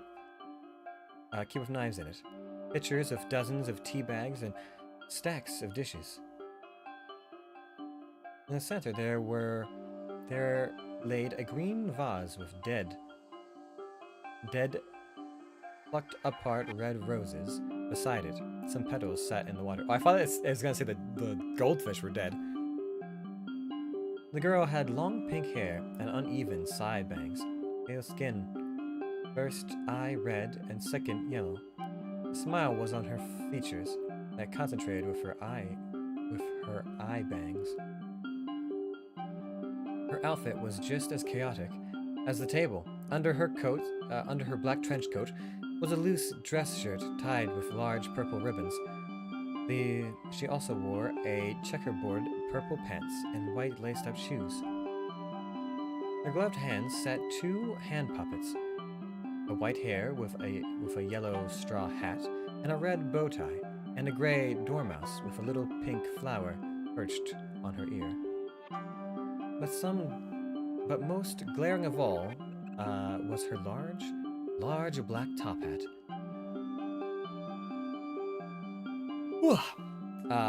Wrapped haphazardly in purple ribbons with a piece of paper taped to it. Mad Hatter. Hello there, Alice. What did you come here for? Her chatter ceased. Her mismatched eyes pierced through me in this place. I noticed a little fang in her mouth as she opened it. Very anime. There's no room here at the table, so don't take a seat. No room, no room. The girl gave a wide grin, as she was wont to do frequently. In fact, it was rare the smile was wiped off her face. She moved the puppet on her hand, a sleepy mouse and a mad hare. Looking right to left, I could barely see the ends of the table. Set for tea. One person in such a large space. Conversely, she almost seemed lonely. There's plenty of room, Hatter. Her smirk shrunk a bit. To make my point, I took a seat in a large armchair across from the Hatter. The chair stunk of flowers, as if to clear away the shadow of unpleasant previous sitter. I sank back into it comfortably. Then I kept sinking before I jolted back up with a shallow gasp. Three's plenty a crowd. That's rude of you to say. That's rude of you to say, Alice. Not very civil of you to sit down without being invited either. She granted me a cheeky grin and a wink. But whatever, let's just treat you as an extra guest for tomorrow. Not today. Aren't they the same? Yesterday, today, tomorrow. Every day is never a day different. But since I'd rather not deal with it today, we'll just treat it as for tomorrow. Dormouse and March don't mind. You mentioned 3, but I only see 1. She wiggled the puppets on her hands as if to explain everything. 1 was herself, 2 was the first puppet, and 3 was the second puppet. I'm scared Alice might be blind. Her mad smile became a mad grin once more. That's a side effect of being Alice. Don't worry, don't worry. It's just a side effect of being Alice. He sneered. The pitch of her voice warped. Don't mind their comments. She is Dormouse, and he is March Hare. She paused as if waiting for me to greet the animal puppets. I waited. She waited. Her smile did not falter. In fact, it only widened in anticipation. The silence of the conversation bored me, so I relented the Mad Hatter's wordless request. I was their guest for tomorrow, so a polite guest I decided to be. Well, hello there. Her smile became ordinary again. March Hare. Oh, well, tell me who's talking. I was scared she was deaf as well. Hello there, Alice. It seemed whenever she made the puppets talk, she often took on a more neutral expression and kept her mouth closed like a ventriloquist. Between the puppets, I much preferred the Dormouse. If a puppet could fall asleep, she looked as if it was about to do so. I felt some pity, as that meant that March Hare would speak more. What were we talking about before? A riddle? Maybe it was this one. Why is a raven like a writing desk? Do you have an answer to that riddle? You're no fun, Alice. Relax and have some wine. There is no wine. You were invited for tea tomorrow, Alice. It's the obligation of the host to offer a guest a drink at tea time. Maybe she was an alcoholic. Hatter, I can't in good faith call this time of day tea time, nor can I call alcohol tea. Details, details. Add some butter. It'll be tea time eventually, so it's tea time now. We're having tea, so it might as well be tea time, don't you think? What did you come here for anyway? Although I couldn't quite say I had come to this tea party with a goal in mind, I figured I might as well tell her. I'm searching for the Red Queen. Her brow contorted as she took a sip of her tea. Puppet sat down for just a moment, dumping the tea away and rinsing the cup. She poured herself another drink. Her mismatched eyes narrowed. Oh, her.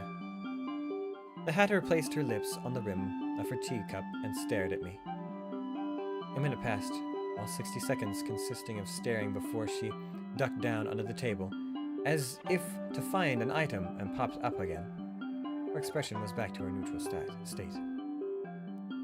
Stay and chat for a while. I'll help you with a little something regarding Her Majesty. The Hatter poured me a cup of tea and slid over a plate of sandwiches. The Hatter's smile became wide. The plate hurtled towards me, forcing me to hurriedly grab it, lest sandwiches spill all over my lap. Luckily, the cup and tea arrived much more calmly. I took a taste, finding Earl Grey. Is it tomorrow already? At the very least, it wasn't time for afternoon tea. If I knew I would have tea now, I would have stayed a little longer to have some with the White Queen as well. It was not that people couldn't have tea outside of afternoon tea, but it was a principle of things. If people drank tea any time of day, they would drink it all day. I sipped some more, enjoying the citrus flavors of the black tea. I can make tea now because I have a water filter. Oh my god. I can have tea time. I don't have anything to go with it though. Today is tomorrow for yesterday, don't you think? Unless she doesn't think. That would have been rude of you to ask. She's just normal. Orthogonal? I'm certainly sitting up quite straight. But regarding the Red Queen, do you have some news about her? Oh, is that what... was that orthogonal? Is that a posture thing? I'd say I have some business with her instead. Something to do with meat and flesh and all the other red things that a Red Queen might have to do with. Aren't you a hatter? He grinned widely. Yes? Not a butcher. Unless your meat is made out of hats? While talking about all these things unappetizing, I took a bite of sandwich filled with an ambiguous color. A milky sweetness melted in my mouth. I tasted some sort of fruit inside. Maybe it wasn't mango or kiwi or strawberry. Oh, sounds so good. That sounds so good! With like a sweet, like marshmallow cream. Oh, fuck, now I'm hungry. I gotta go to a bakery sometime. Satisfied with the pleasant sweetness, I took another sip of tea. This tea and these sandwiches are delicious. Thank you, Alice. You made them. Compliments to you, then. The hatter grinned with a wink. Wow, such flattery. Since you've put me in a good mood, I guess we can go ahead with Her Majesty's matters. She smiled as if laughing. In fact, I've been sitting here with us. She's been sitting here with us the whole time. I sat up even straighter, in confusion. Glancing around, I saw no queens in sight. Not a human nor an animal besides the two of us here. The hatter rolled the chair over and pulled a cloth off from over the chair, holding. Ta-da!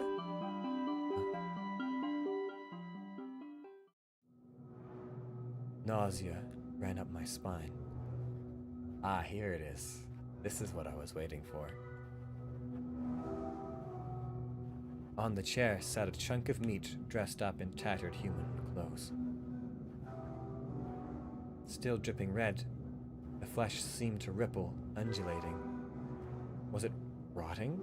Or was it still alive? My head spun as I squinted at the thing. This meat? No. This thing resembled a human torso, with half a cheek and chopped off limbs, dolled up with what could have been fancy clothes. This was surely human flesh. I sensed an odd familiarity with the torso, but also felt as if I was looking at it from an incoherent angle.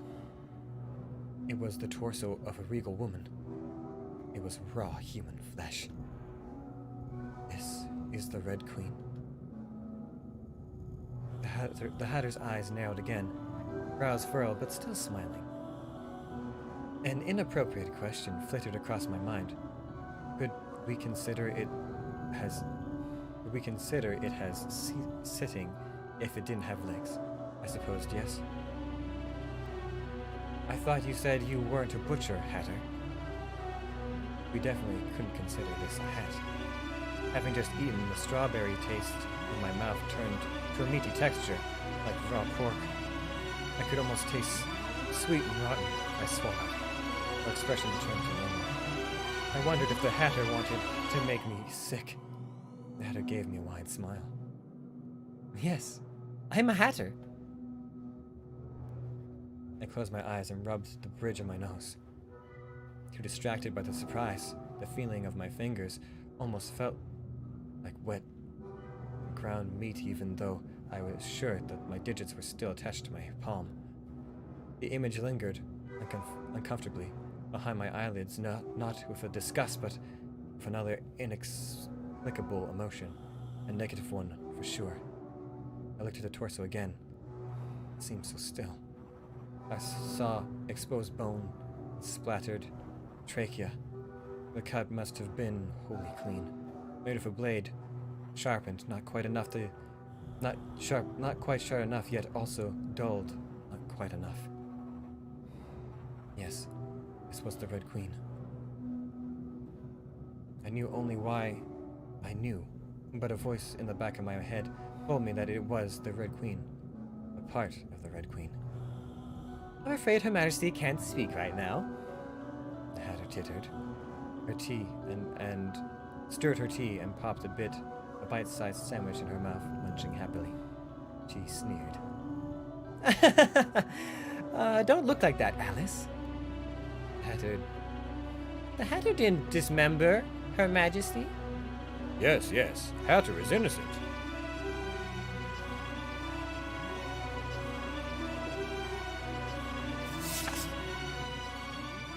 He's just a bit loud.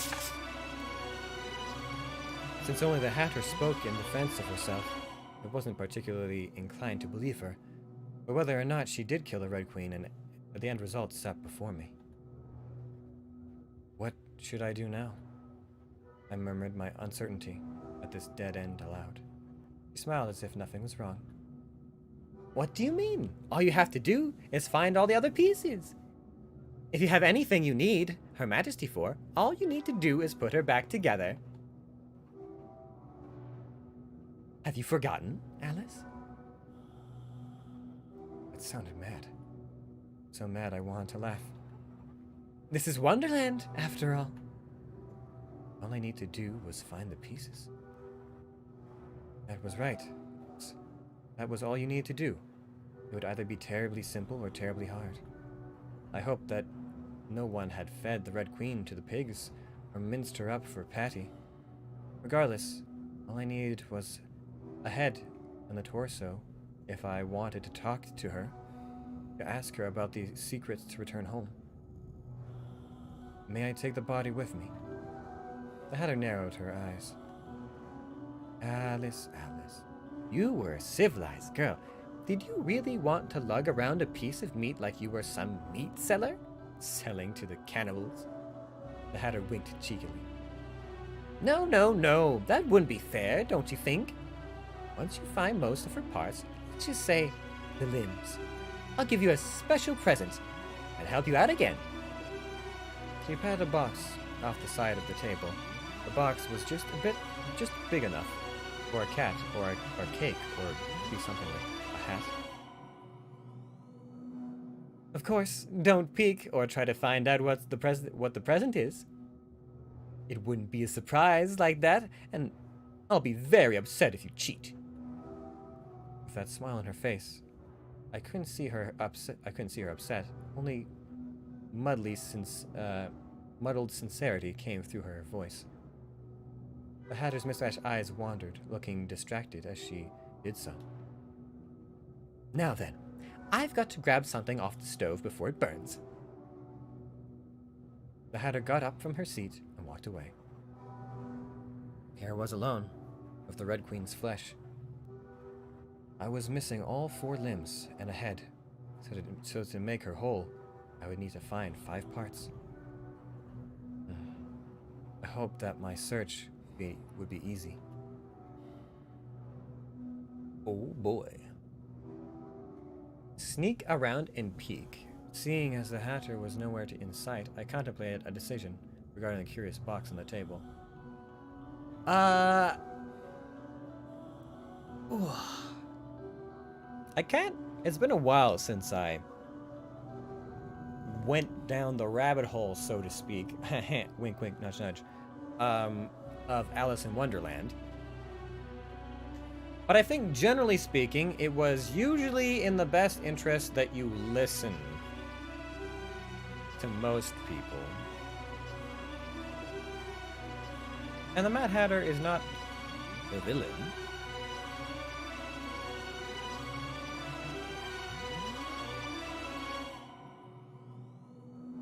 Well, I think we listen. However, that being said, we should probably save.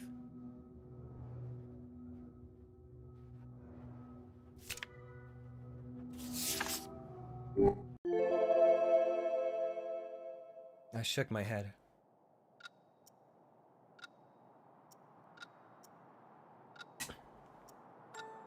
Instead of antagonizing the Hatter, needlessly, I decided to take another sip of my tea.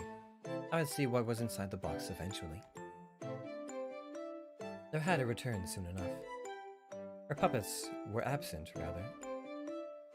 In her hand was a hammer, glowing bright with heat. She clutched it to the side with a thump. She chucked it to the side with a thump, and let the metal sizzle on the ground. What was the hammer for? She grinned. Does a hammer need a reason to be? Anyway, go ahead and try to find some of the Red Queen's body. An arm, a head, or maybe two. Just bring them back here for me to attach to this. She pointed to the torso. It'll still be tea time when you come back. Let's just count you as an extra guest for the next tomorrow as well. To be exact with time, now was not tea time. I suppose there's not much else to do here. Hatter's expression dampened a bit as I responded. I looked at my empty cup of Earl Grey and lifted myself up from the armchair. For what it was worth, I quite enjoyed this odd hour of tea. Shaking my legs just to make sure they hadn't fallen asleep, I started to leave. Until later. Auf Wiedersehen! She leaned back in her chair and made a lazy wave my way. Somehow, she looked lonely.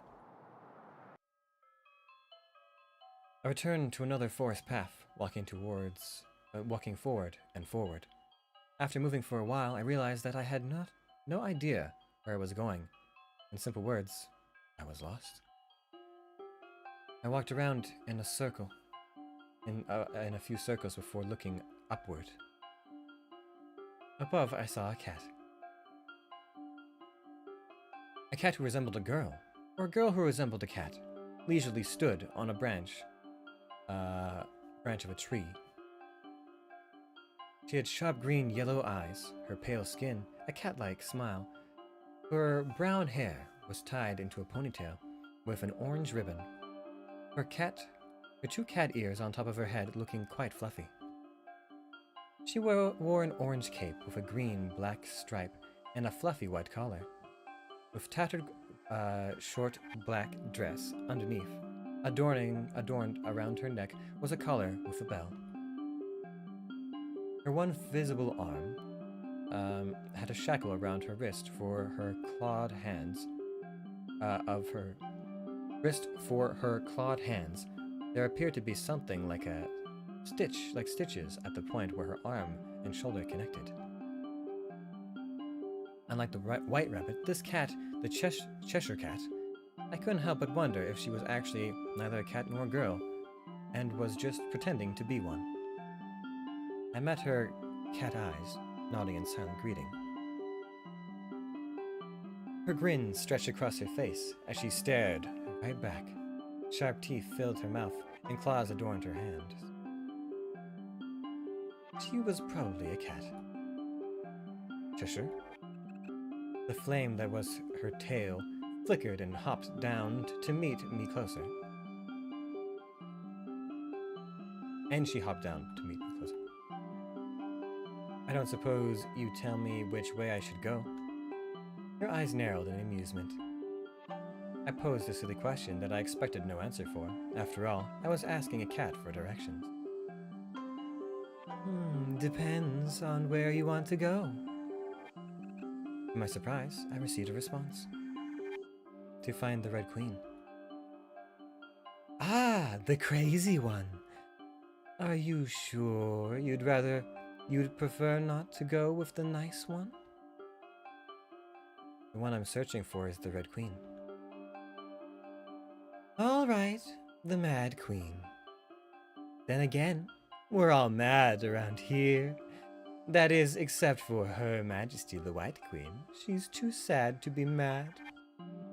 If you're looking for the Red Queen, up, up, down, down, left, right might help. The cat jeered. Self-awareness, Alice, self-awareness. The Cheshire Cat vanished into thin air. Soon enough, she reappeared. Just go to the White Queen instead. Maybe you'll find something on the way. We started to fade away again before popping back. I forgot to ask, how's the Hatter doing? She seems to be fine. It's still tea time over there. Me. It's always tea time with that one. A third time, she disappears, leaving a grin lingering in the air before that too vanishes. This was a grin without a cat instead of a cat without a grin. The third time was the charm. The cat did not return. I can't say I've seen a cat quite like that before. Then again, Cheshire wasn't really a cat. Walking a few tree lengths more, I mulled over the odd advice she gave.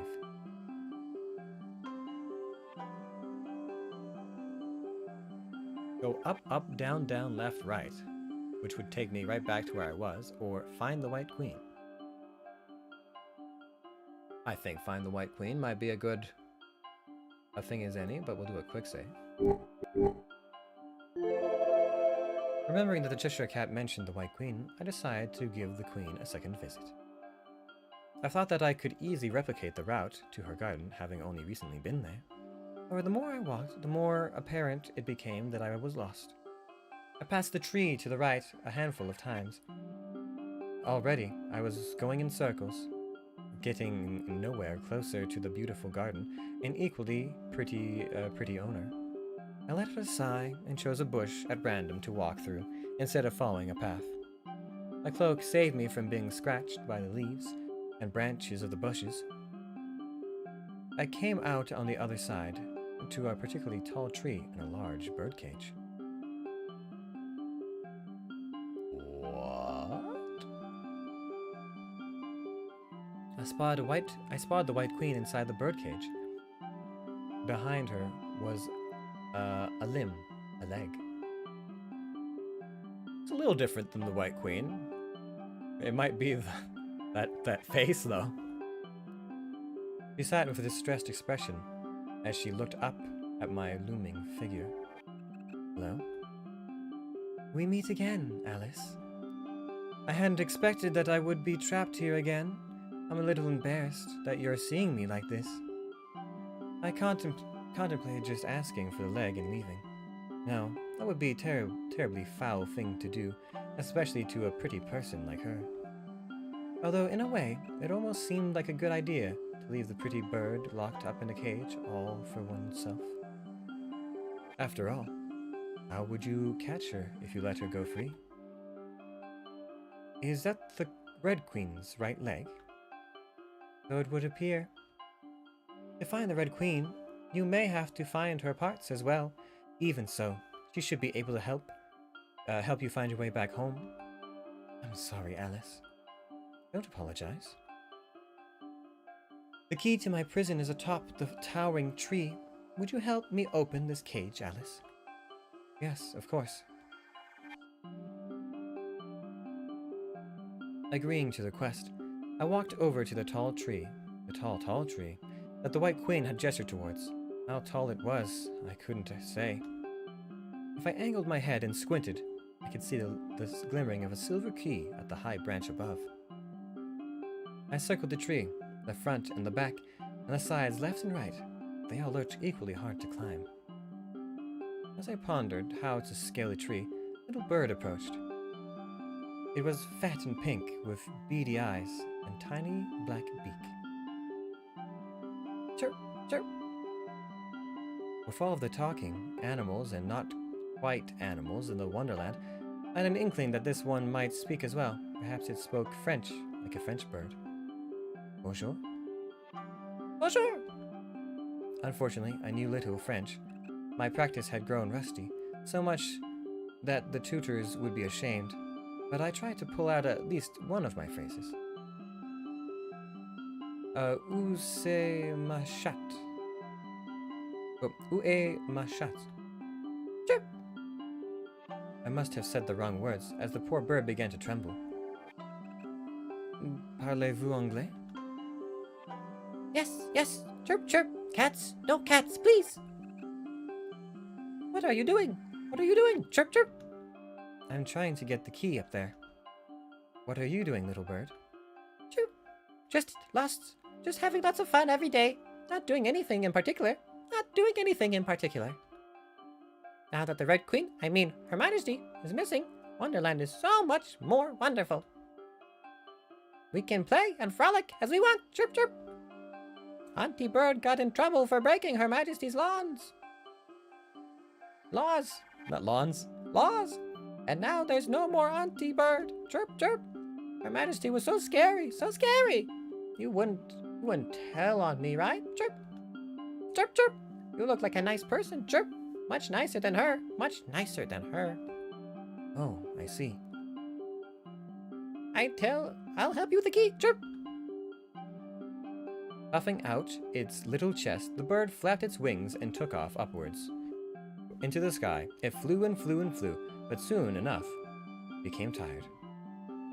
Not reaching the key on the tree, the bird faltered and fluttered back down. It dipped its head in disappointment. Sorry, couldn't do it. Chirp. Kill the bird. Why? Why? There's not even a save option. It's just kill the bird, pet the bird. I have no reason to kill the bird at this time, so we're going to pet it. Don't worry about it. I rubbed the little bird's head, causing it to peek up at me with her large round eyes glittering with surprise. After the failed first attempt at the key, I returned to the White Queen's side. It looked fitting in the cage, pretty, like a flower preserved forever in glass. Again, I thought that she was beautiful. Really, she was beautiful. That's true. Even so, I couldn't let her stay trapped, not to mention the Red Queen's leg. I wasn't able to find a way up. Do you have any idea for what I should do, White Queen? Over there are some mushrooms. If you eat the ones to the left, you will grow. If you eat the ones on the right, you will shrink. I think that might be helpful. Magic mushrooms. I was hesitant to eat mushrooms.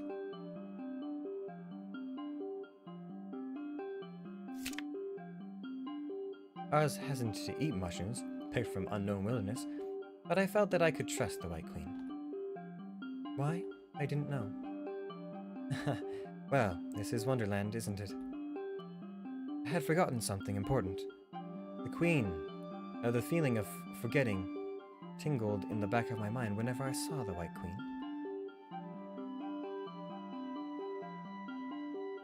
Finding the mushroom she pointed at, I faced a choice.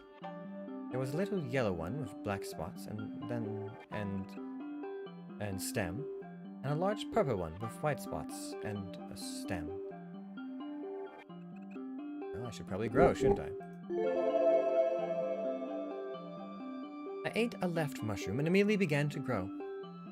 My line of sight rose higher and higher as if I were a bean sprout. Once I stopped growing, I could reach the top of the towering tree if I reached out my arm. Fantastically, my clothes grew with me. I cautiously pinched the silver key and removed it from the tree, holding it lightly so as not to break it with my now giant hand. The key I now had, but the cage I could not open. It was too big. The magic will wear off. In the meantime, would you accompany me to chat, Alice? That may be for the best. I would have to wait till I reverted back to my original size to open the door. Is the invitation for tea sometime still open? Yes, always. Then shall I ask about what sort of food and tea you like to drink, to see what I might expect?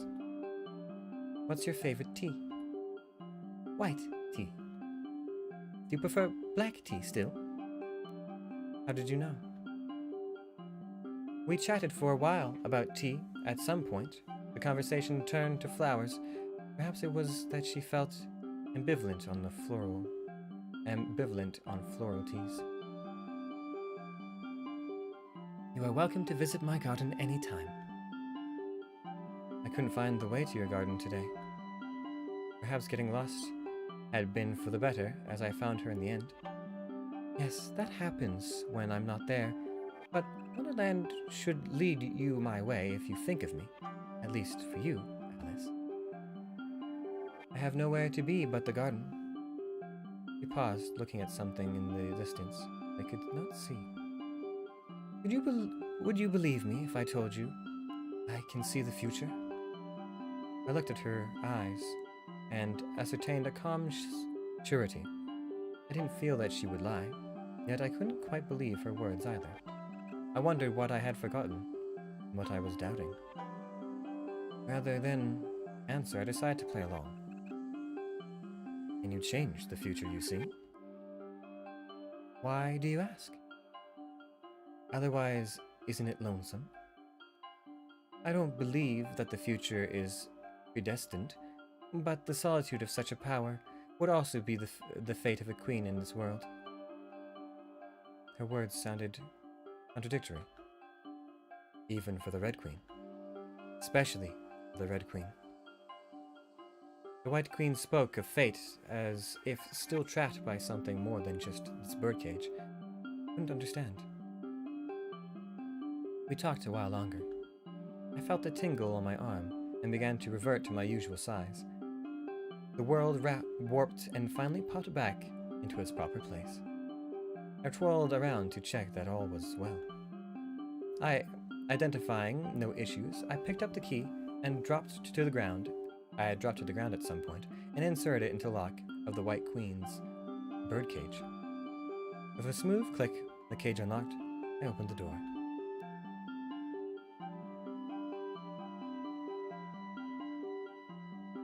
The queen stumbled out of the birdcage, her legs still wobbling from sitting in the cage for so long.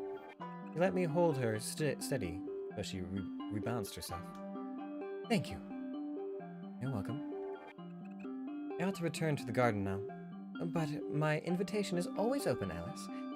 I'll see you later, if you're willing.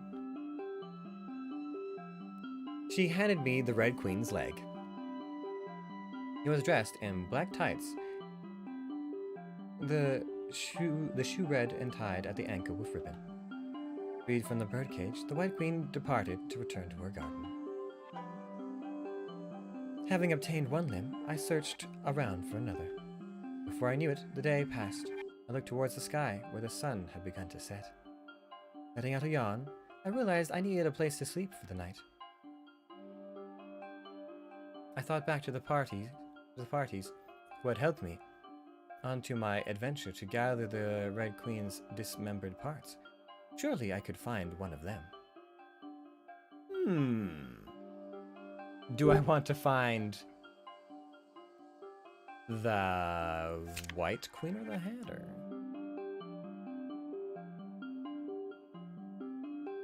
I think we just saw.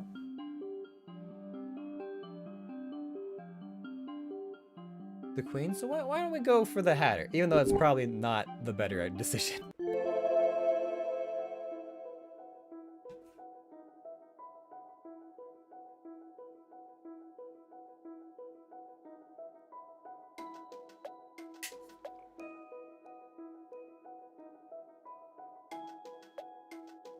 I headed back to the Hatter's place.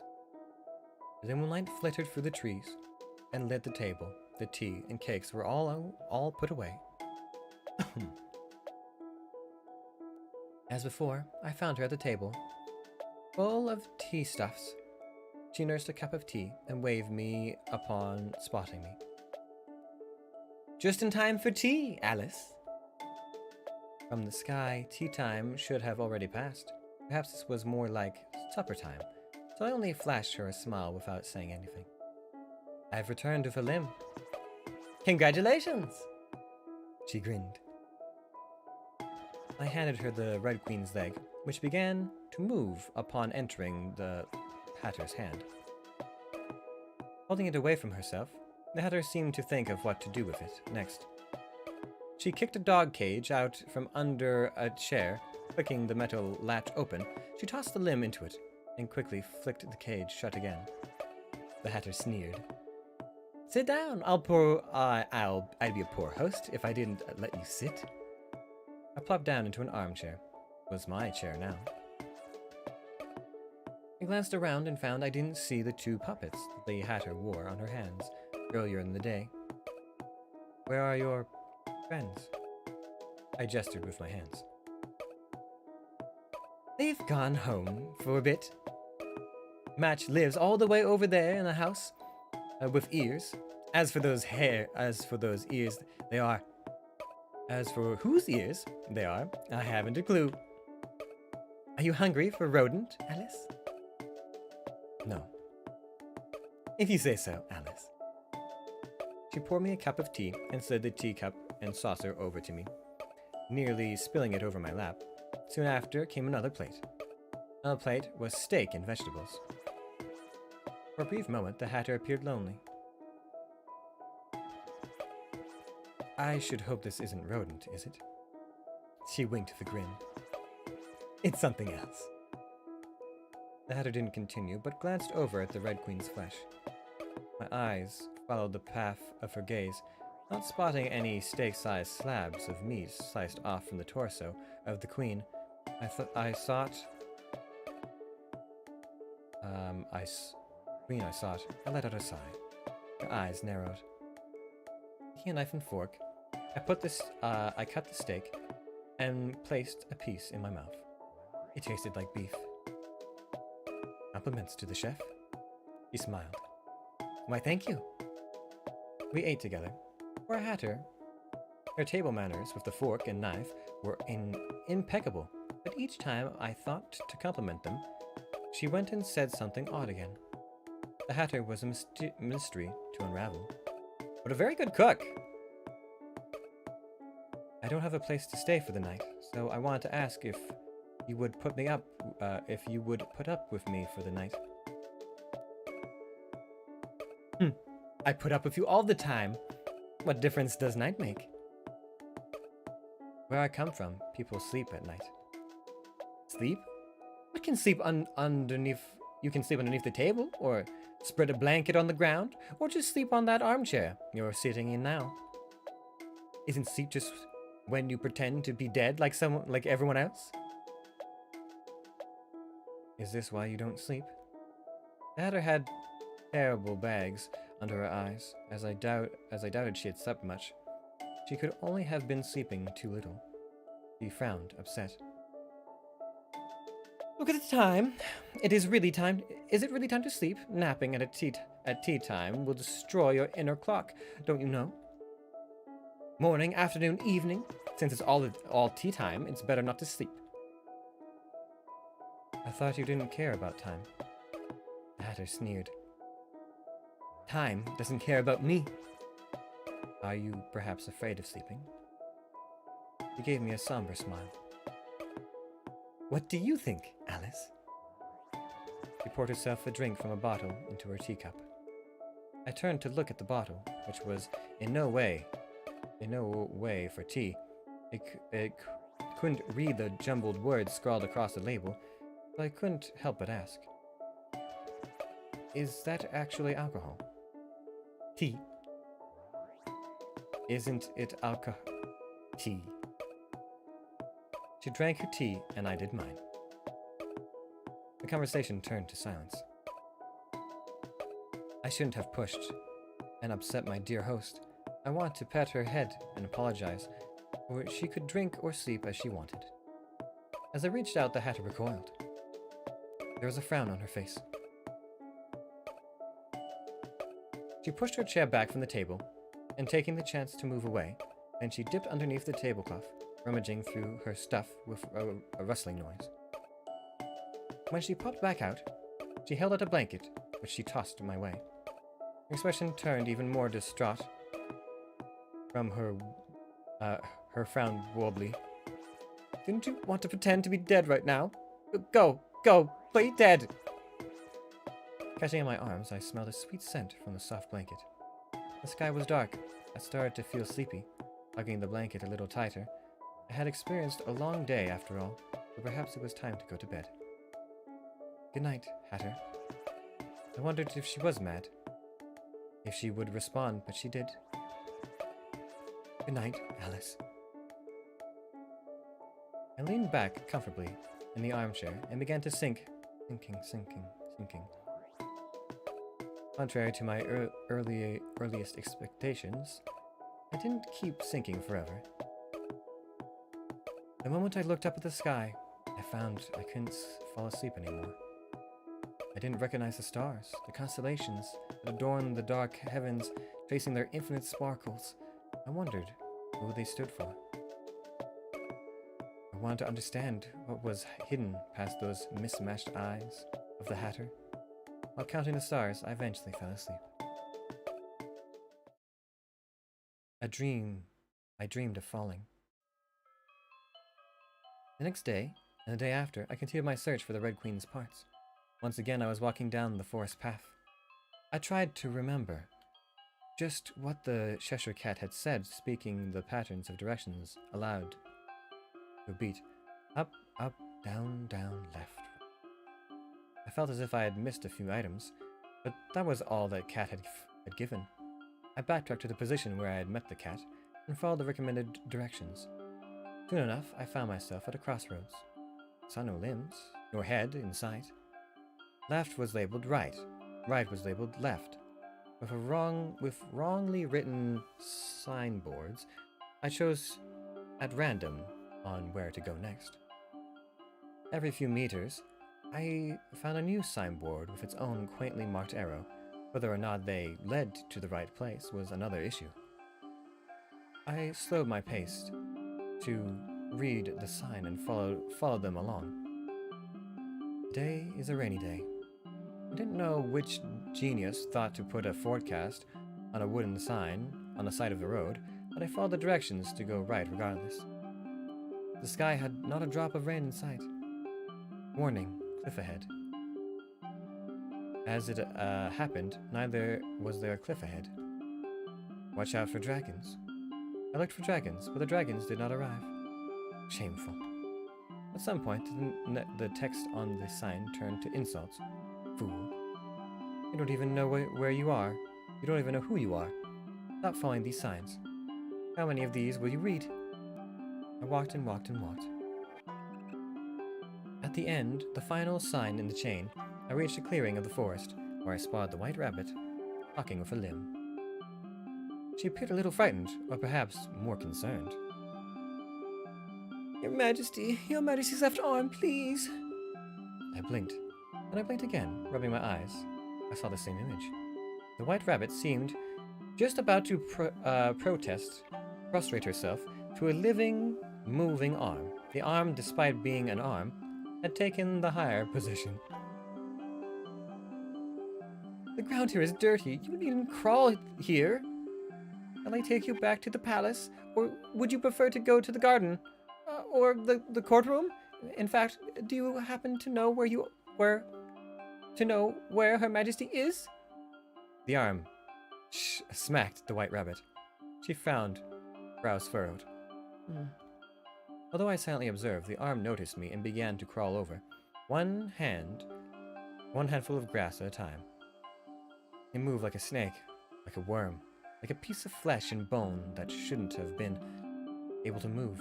It writhed, struggling. Its writhing struggle sent a shiver up my spine. The White Rabbit looked scared.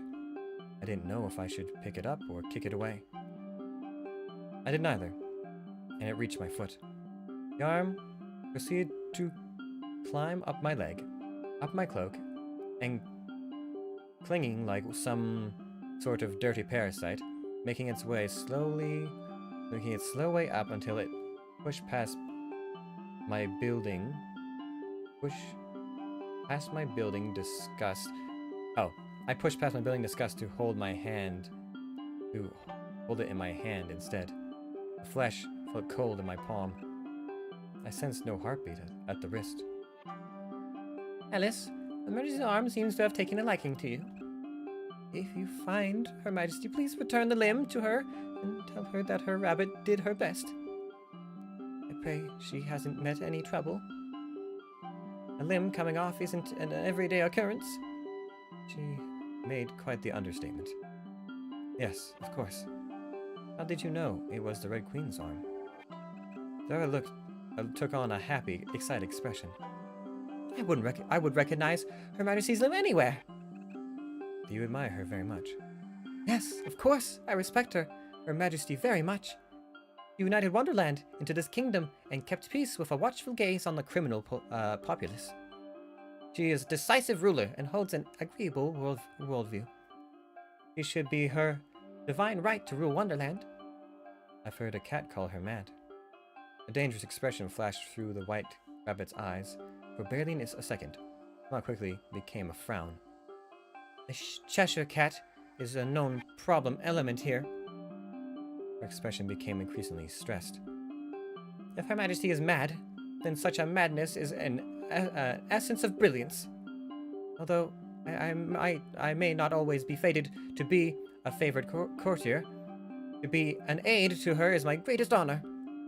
I cannot be White Rabbit without Her Majesty. Her smile returned. Yes, that should be now how I view Her Majesty. I gave the rabbit impromptu speech a short round of applause, balancing the detached arm in the crook of my elbow. The rabbit became flustered.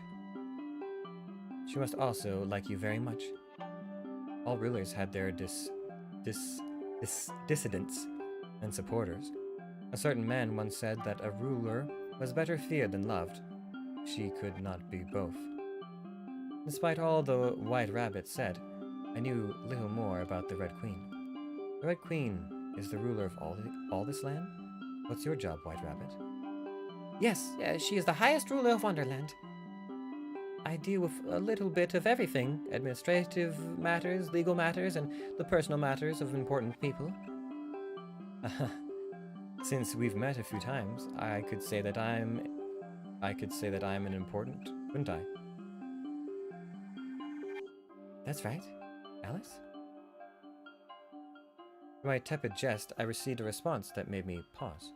The White Rabbit took out a watch and jumped in surprise upon looking at the time, quickly returning to watch the watch in her pocket. Is it time It is time already? I'm afraid I must be off again. If that will be all, thank you, Alice. Hurriedly bowing a few times, she dashed off back to work. After wandering around some more, I returned to the Hatter's palace with the second limb in hand. The day came to an end, but the Hatter's clock remained at tea time. She was arguing with her own hand puppets about some sort of song, some rendition of Twinkle Twinkle. The hair on her hand was flung back and forth. I waited it out, seeing as she started laughing by herself halfway through. Apparently, she couldn't sing. Her expression was a bit lonely. Her shoulder stopped shaking. The Hatter turned to me. He gave me an awkward smile. Alice, you voyeur. I see you've brought a second one. That one is one, and this one is two. Good work. The Hatter clapped her wrists half a dozen times. Alice, won't you join us for tea again today? Hatter made scones. It has butter! Thank you for the invitation, Dormouse. Another lonely but happy expression is briefly flashed on the Hatter's face. Upon response to Dormouse, she immediately brightens up. If it would make the Hatter happy, I didn't see why not just play along. Arm. Setting aside her puppet's friends, she extended an arm, palm down towards me. I proceeded to commit le geste by tossing the limb over the Hatter's tea table to her. I took a seat in my armchair, seeing her clumsily catch it in her arms. At my seat, there was already a cup of tea prepared. With her free hand, the Hatter opened up the dog cage and retrieved the other limb. Do you need any help with that? She winked. I have everything under control. Without another pause, the Hatter stuck the limbs onto the Red Queen's torso. The flesh sounded with a squelch as the muscles, skin, and bone began to knit into place. Still a red line remained where the limbs connected. I took a bite of a scone as the Hatter said it had butter. The Red Queen's incomplete body twitched, something quivering under the skin. I spread some clotted cream and jam onto the scone. The perfect blend of sweetness made me wonder where she had got the jam. It was very red. Ow! Hatter became disgruntled, frowning. The single arm grabbed at the Hatter, smacking at it as it squirmed. The Hatter kicked the incomplete Red Queen, rendering the limp hunk of meat paralyzed with a shock. The Hatter forced its limbs off. A bit of blood and something else dripped onto the ground. Gripping the writhing limbs in her hand, the Hatter popped open the dog cage door with her feet and chucked them in. With a thud into the cage, the arm and leg went. Good scones. Thank you. You mentioned you also had some business with the Red Queen, Hatter, but what is it? Something to do with red, something to do with flesh. I realized I didn't quite know. She gave a wide smile. A personal matter, Alice. I'd prefer you don't pry. I was the one giving the pieces, so of course I wanted to know. Then again, the Hatter could just as well put the corpse together herself. A better question was how she obtained that first chunk of meat, but I doubted she would answer. I was curious. After all, not every Hatter keeps the Red Queen's disembodied body at their table, much less treats it like you do. The White Rabbit is searching for the Queen right now, you see. And the Red Queen is right here. At least part of her. No one likes the White Rabbit. Why, didn't you tell her? Why, didn't you tell her, Alice? Well, I didn't feel like it. The White Rabbit was boring. I had the feeling that telling her anything about the corpse sitting with us wouldn't help me much. You've saved me from the dungeon. You've saved me from the dungeon. In the dark, dank place, a hat's not enough for the cold. Dungeons here aren't for keeping, but for killing. I see. Let's commit a lesser majeste together. Surely the Red Queen will forgive us for piecing her together. I much preferred this Mad Hatter. No, Alice. This is much closer to blasphemy. We have no choice but to beg the wrathful god for forgiveness. Don't you know? I couldn't help but think of Osiris, the judge of the dead, cut to pieces by his own brother.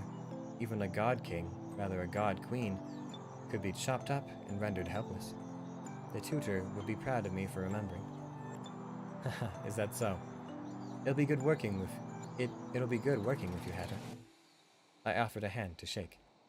Seeing her hesitation, I expected her to reject my outstretched hand, but she instead grabbed my fingers with an expression filled with uncertainty. I thought she would try to pull my fingers off. However, she only grabbed me weakly and shook it up and down before letting go once more. She was a bit gloomier for the time after. Night fell, and another day ended. What did I dream of? I must have forgotten. Only 2 more limbs and a head remained.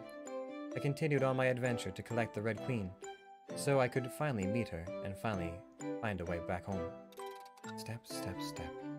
I walked around this upside-down world. And that's where we're gonna end off. My voice tires from all the constant reading. And probably the screaming from the manga, yelling "you bastard" and whatever else. This is an interesting story. I'm liking it so far. It's yeah. I like the artwork. The music is very, very interesting. It's that certain kind of like twisted fantasy that isn't necessarily like scary, but a little bit disturbing. But I like the Hatter. I recall the Hatter. The Hatter's always sad, aren't they? In whatever rendition they are in. I mean, the Queen is also sad, but I kind of feel like I wanna get closer to the Hatter. Seeing as I guess the options are either the Hatter or the White Queen. But we'll see. We can also play back the other stuff because I'm pretty sure you can just skip to decisions and see what all happens. But yeah. Back to title screen. Okay. Well, thanks everybody for coming by. There's no music attached to this, which is unfortunate. I was hoping there was going to be some kind of like little background ditty going on, but there was not. There was none. Oh well. But that's okay because we have other music. So, thank you everyone for coming by, checking out the stream. I do appreciate it. We're almost at 3 hours, like right on the button. Nice. This has been another Read Wednesday. Next time we'll probably finish Who is the Red Queen, and I really enjoyed reading that manga for that little bit. So we'll see if we don't get back into that. Maybe this time I can remember to breathe. Breathing is important. It's a fundamental skill. It's a passive ability that I need to make sure I have turned on. Otherwise, it's detrimental to my reading comprehension. But anyways, thank you everyone for coming by this Wednesday afternoon for tea time.